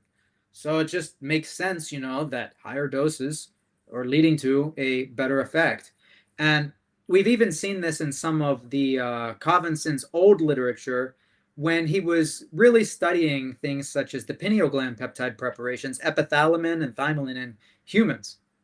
He had two different dose groups in one case, and one group got, I guess, took this peptide like once a year for 5 years or something, and the other group took it once per year, but I think for like 8 years, and the results were just so much better with the one that was once a year for 8 years. That's just a small example of continuing to reintroduce the peptides in more cycles rather than stop cycling it. But I think the other research is pretty clear that shows also that the dose makes a difference as well, not just continuing to cycle it on and off. And so, hopefully that helps to explain some of the reasons for the longer protocols. It's not like the peptides quit working or that you get a desensitization to the effect. They're working on what is essentially a DNA methylation level. And the methylation status of specific genes is what determines if they're being expressed, turned up or turned down, and to what extent also the protein synthesis and protein expression is occurring within particular tissues. And if you have that more optimized, then you'll get better results than having it somewhat optimized, or a little optimized, or a little optimized and then back off and reset and optimize a little again and then do this thing in waves. You're going to get more limited results, So hopefully that makes sense. That was phenomenal, Brenden. You went extremely deep, man. It's not like we're considering a specific receptor that maybe can down-regulate or desensitize, and you get a then lesser and lesser effect the longer you take it, and then therefore you have to stop taking it at some point because you're no longer getting an effect from it.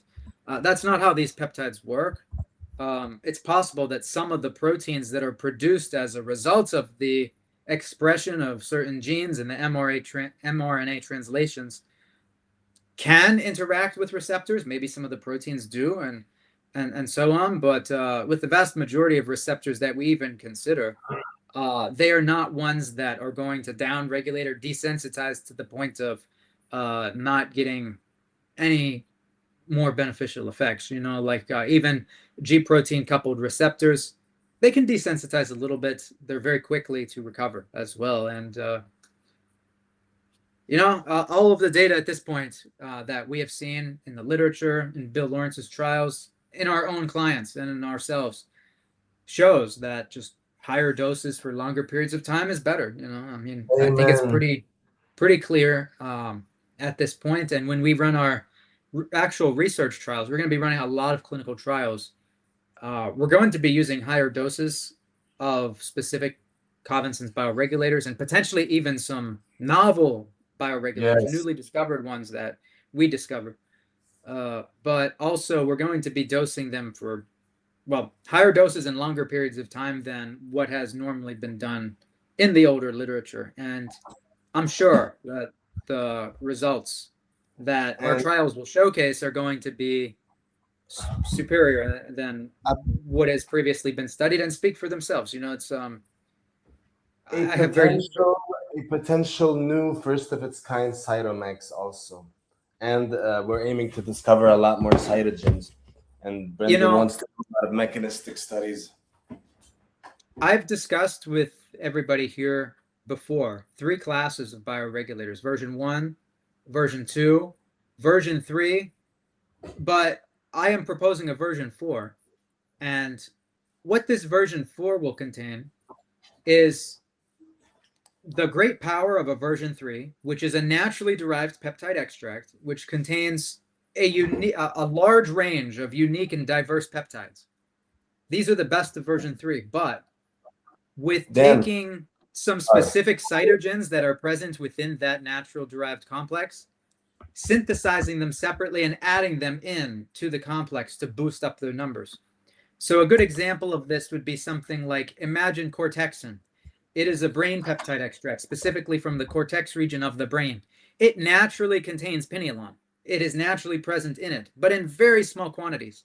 We would do something like take cortexin and then synthesize some pinealon and add it to the cortexin at a good therapeutic concentration, so that that cortexin essentially becomes a supercharged version of cortexin with the addition of more pinealon. And that is what I'm going to classify as version 4, what the Peptide Science Institute will define as a version 4.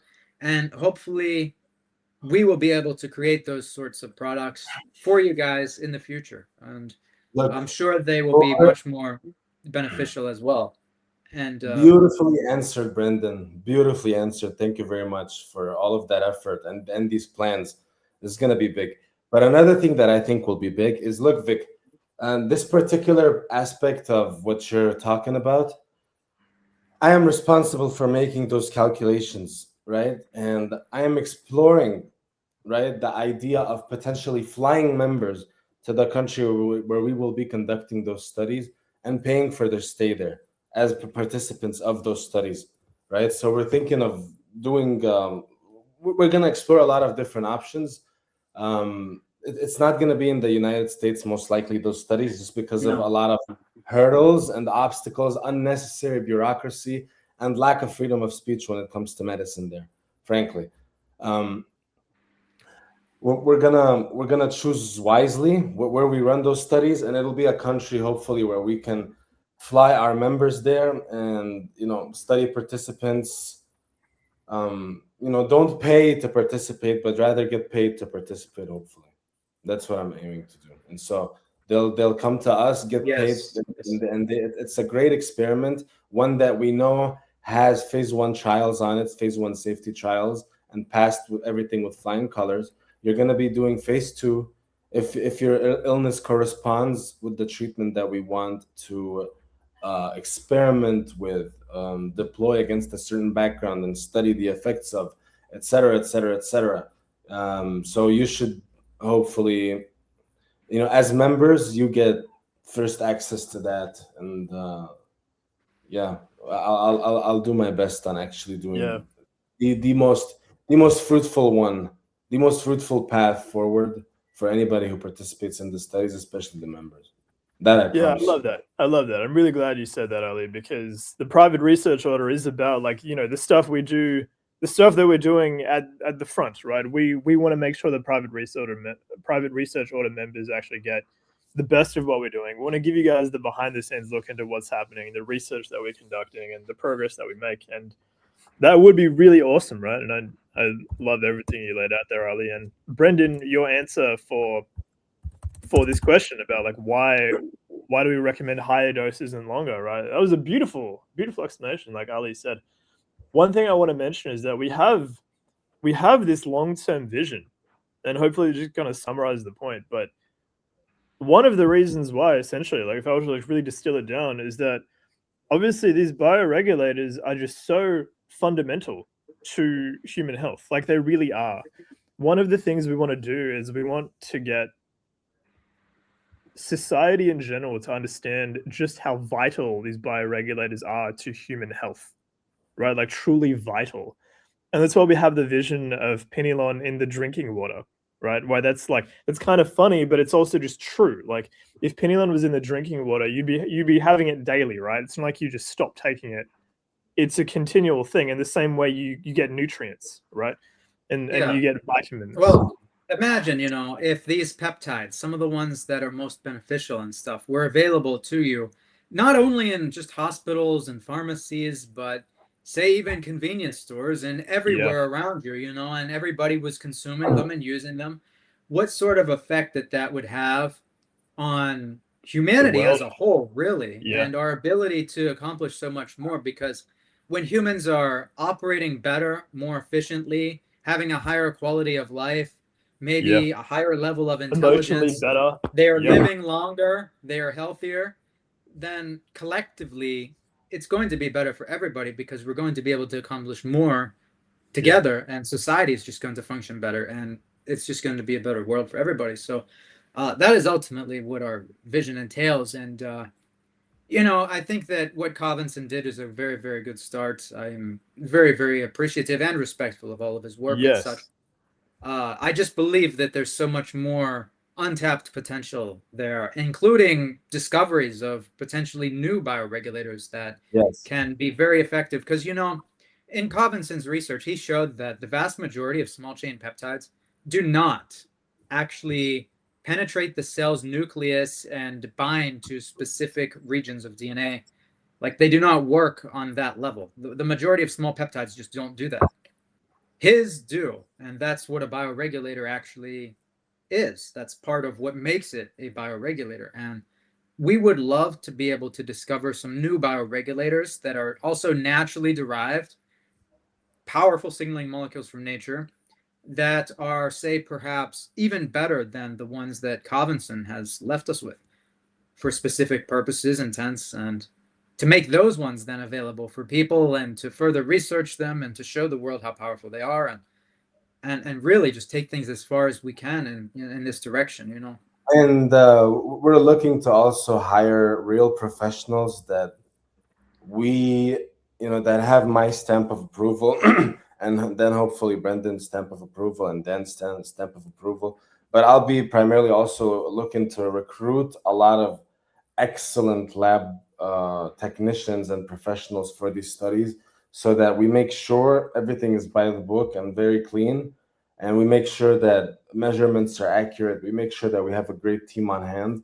So it's a very exciting time to be a member of PSI. You guys basically bought Bitcoin at $1. Well said too, man. Well said too.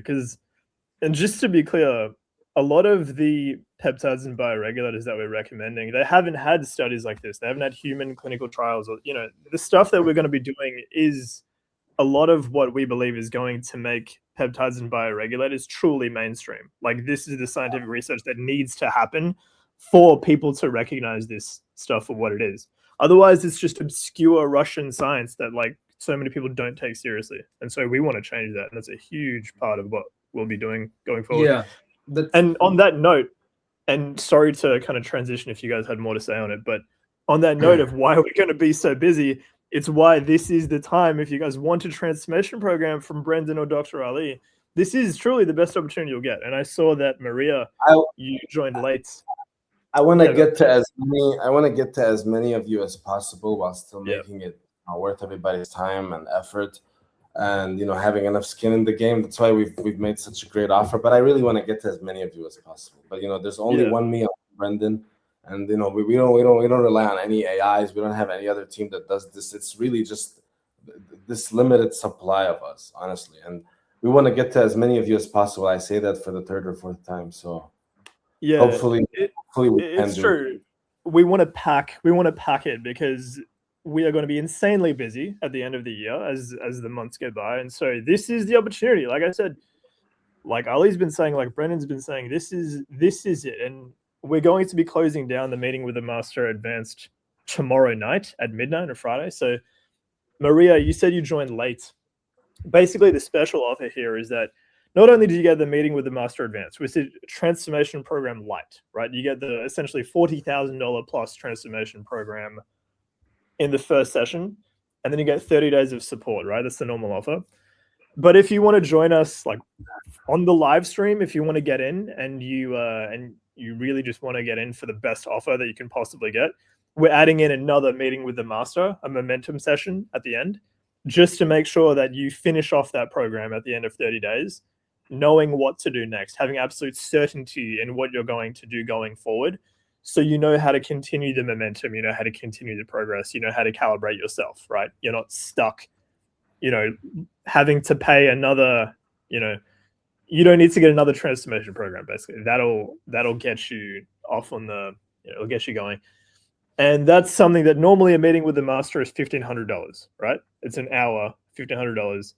We're just adding that on top for private research order members that get in before we finish the live stream, which is going to be very soon, by the way, in the next 5-10 minutes. So for anyone that wants to jump in as well, we've had a few people come in already. I've seen the notifications come in. Congratulations to those guys, and I'm really excited for this to essentially make these transformations, for this to essentially change lives, because you guys can see the results you get. We can see the case studies, you can see the success stories. That can be you, and normally the price is a lot freaking higher, and this is going to be the last time we do a client intake for a little while, right? We're going to be insanely busy. So I hope you guys join. I hope you guys really take advantage of this opportunity.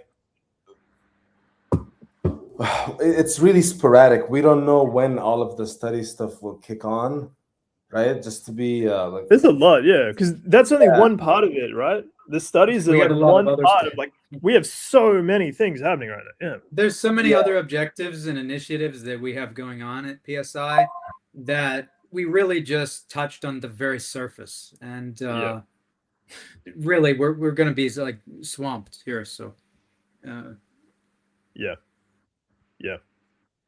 that is awesome. So we'll get through these last points, and you guys answered that question from Vic like beautifully, by the way. We should probably save that because it's quite a distinction. I sent the timestamp. Awesome. That's because that's quite a quite a distinction that we do. So Richard asks, can I message you right after the meeting has ended to clarify what the special program offers without signing up right now or not? Well, Richard, you can message in, my friend. I won't. You can message in, my man. I'm not going to extend the deadline. Look, the main program, which we're closing on Friday night, is insane. It's insane value. You don't need the extras. The extras are amazing, which you get, if you join by the end of the stream. You can ask questions, Richard, but I would say, quite honestly, Richard, just sign up, my man, because I don't want to be extending the deadline on the extra offer for the live stream. Like we said, it's by the end of the live stream. I don't want to change that. If you have extra questions that you like really need, feel free to message us. But I don't know if I can. I would honestly say just get it, Richard. Just get it, and then you're not going to have any issues. If your issue is one I can't help with and Brenden can't help with, I'll refund you. We'll refund it. Yeah, we're not gonna take your money if we can't help you, right? So in front of everybody, I'm saying this. I'm not going to risk my reputation for whatever $5,000. Yeah, we never take any cases that we aren't sure we can make a difference in anyway. Yeah, so. This is this is our reputation on the line. This is our work. This is what we do. We're not just going to like, don't worry, essentially. Like, we'll take amazing care of you. That's what we do.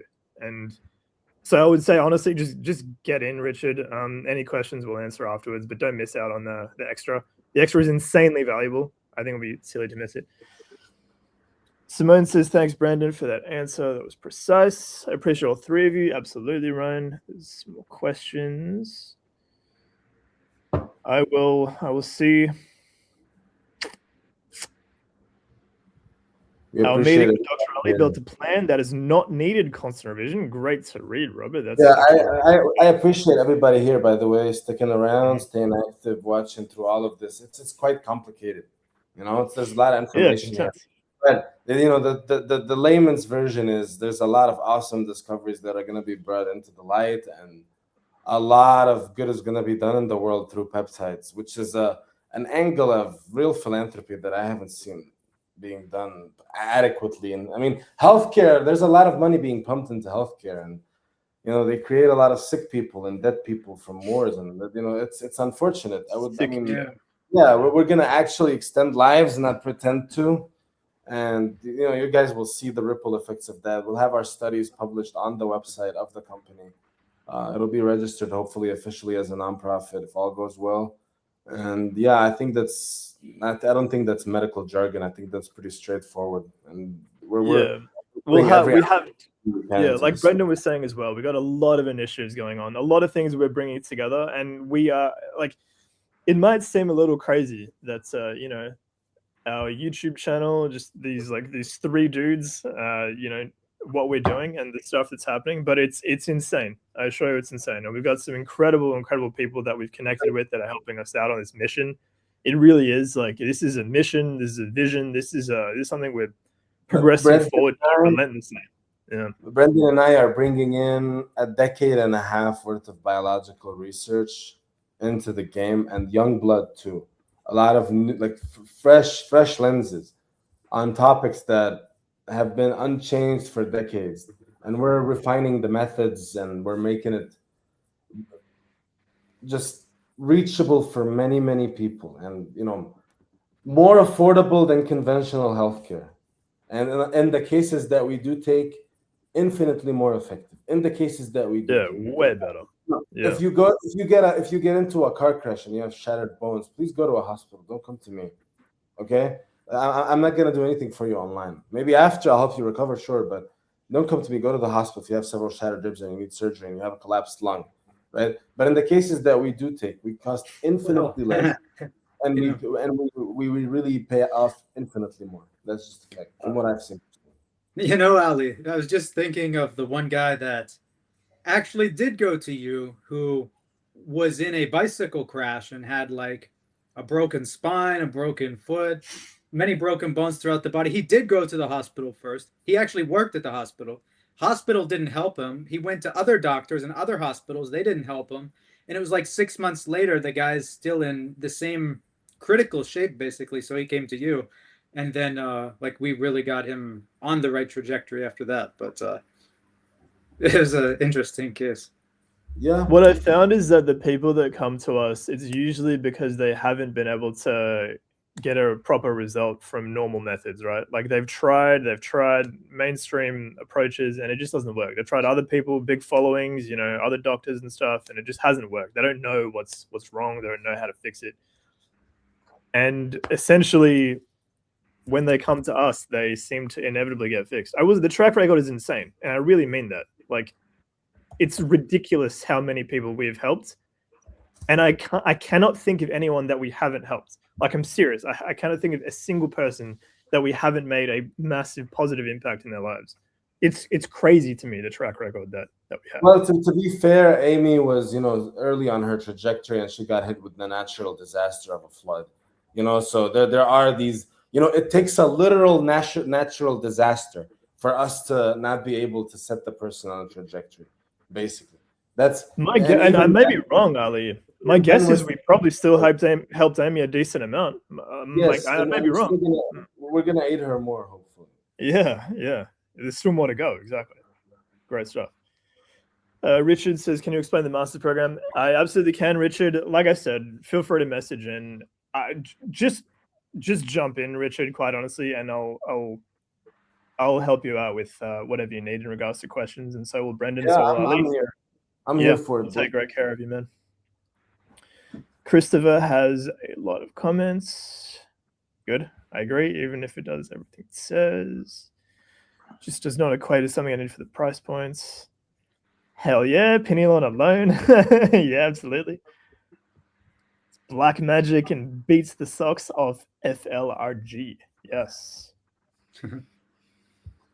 Michael says the way this team follows through for members is a big reason we stayed. Yeah, that's a huge one. I mean, getting on the 4-hour mark just is a regular thing at this point. We're here for you guys, okay? Ultimately.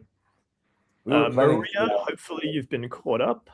Let us know if you have any questions. We were planning 3 hours, by the way, but I think this was worth it because we covered a lot of important things. Yeah, we were Hey, literally Maria. putting on 3 hours for once. Yeah, you'll want to go back and just watch the stream from the beginning once this ends. Yep. And There's a Christopher lot says, said. that's why I'm here for your certification. It's the only one I've yearned for since I missed 1.0. Yeah. And Christopher, and for all the other practitioners, clinicians, and coaches and stuff that are in the audience right now, we are going to be building out we're calling it the practitioner network. We're going to be building that out. That's one of the initiatives, right? And we don't want to take on too much. We are taking on a shitload, if you don't mind me saying. But we are aiming to integrate all of it. And yeah, Christopher, that certification will be worth more and more and more to you as time goes on, because the reputation of the Peptide Science Institute and the work we do is going to be spreading far and wide, my friend. We do not intend to stay as a niche. Is he referring to the Peptide Master certification? Yes. Yes. But, that certification's not an easy one to pass. So it'd be interesting to see how you do, Christopher. I'm also working on, potentially having a diagnostic connection to a certain cardiology clinic in New York, in Manhattan. So we'll see. I'm working on that also. So potentially people can get diagnostic tests for, left heart cath for people with our clients who want to test for cardiovascular disease. So there's a lot of, expansion in areas that you wouldn't even imagine as well, just as a very narrow example. Yeah, awesome. Christopher, getting your guys' seal of approval make everything even more worth it. Yeah, and it's going to be stronger and stronger as time goes on. Like Brenden said, the certification is not easy to get. I don't know if, Brenden, I don't know if we will look at that again in the future at some point and perhaps make it a little bit easier. I don't know, because it is very hard. We've had people who have passed, I believe, but it's tough. We do want it to really mean something for somebody to have the certification of PSI. So we don't want it to be easy. It's got to be difficult, but the difficulty of it is quite hard. However, there's no time limit to it.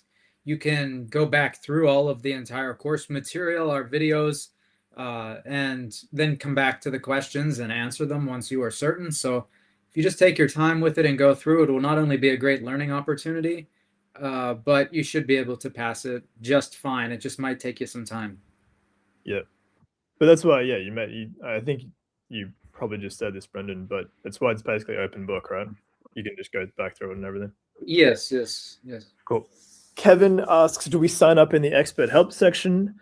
No, Kevin, I'll just do a quick final run through of the page here, ladies and gentlemen, which is this one. It's a beautiful page. Good work. Yes, it is.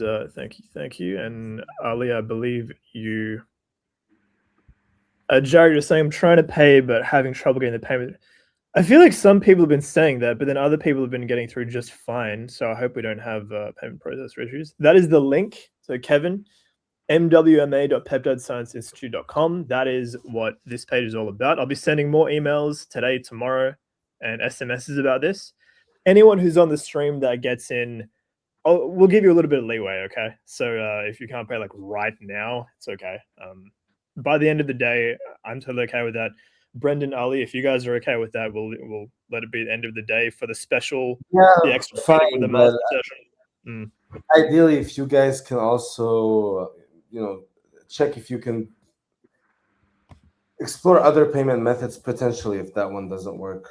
Yeah, we'll if there's anyone who's having alternate trouble with that, we'll work with you to find an We have alternative. alternate methods. Well, as long as, Yeah. you know, if they have tried to pay and there was some error or something and it's Yeah. past Yeah. the deadline, we'll let them in. But there's a very tight squeeze on any company that has anything to do with peptides. Even though we don't sell anything physical, just the informational Right. side of it, there's a tight Yes. squeeze on that. So there may be just a little bit of difficulties, but be patient. It'll be worth it. You know? Yes. Nothing gets silenced if it's terrible. we could send Right. a method. We could send a payment invoice to you, Jarrett, or potentially have someone on our team call and collect the payment information from you and charge on our end. If that's okay with Dan. Yeah. We could... Yeah. We'll be able to sort you out best. So just make sure you actually go to make the payment today, and we'll be able to take care of you if there's any problems. Jared, we have alternative methods in the sense that you can do bank transfer. We do offer card, like it says PayPal, but obviously you can pay by card, PayPal. We can do bank transfer. We can also do crypto. We have that ability as well, and we may have some others that I can't think of right now, but we'll take care of you essentially. So if you guys go to and there's any issues, we'll make sure. Private Lab also offers a pretty good discount with crypto as well. You know, I think it was 8 or 10% with crypto off. Oh, nice, cool. Yeah. And by the way, when you guys do check out this page, read the results. Read what people are saying. That's real. Like legitimately, people have told us this stuff. This is what we've done. You know, these are the results that Brenden, Ali, our team have gotten, and everything is explained here. If you have any other questions, feel free to just message us in. We'll take care of you. But this is insane stuff. Like, other doctors regularly cannot believe the results that Brenden and Ali have helped their clients get. So this is insane stuff, truly insane stuff. And I believe that is pretty much everything, ladies and gentlemen. Some awesome other comments there. Thanks, Ali, Brenden, and Dan. Absolutely. Thank you, all three. You are very welcome. It is a pleasure. Thank you. The prognosis framework was what I needed. Beautiful. And this will be the end of the stream, everybody. Trying to pay the having trouble. Oh, good. Thank you, Vic. Thank you, Christopher. Thank you, Jarrett. Dr. Ali, Brenden Henry. Thank you, gentlemen. Michael, Simone, Ryan. Thank you for being here, everybody. You're all very welcome. Thank you for joining us for this stream and staying for such a long time and sending in such great questions and keeping us all entertained here. So.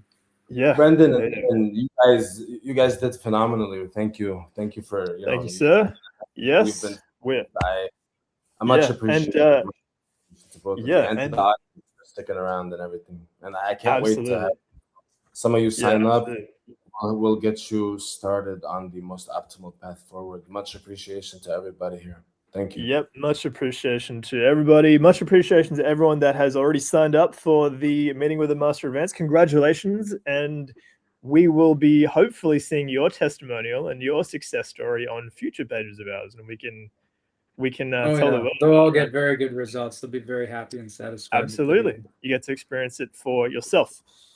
Ladies and gentlemen, thank you very much. And take care, everybody. We will see you next time. The replay will be up in next few days. Bye, everybody. Bye.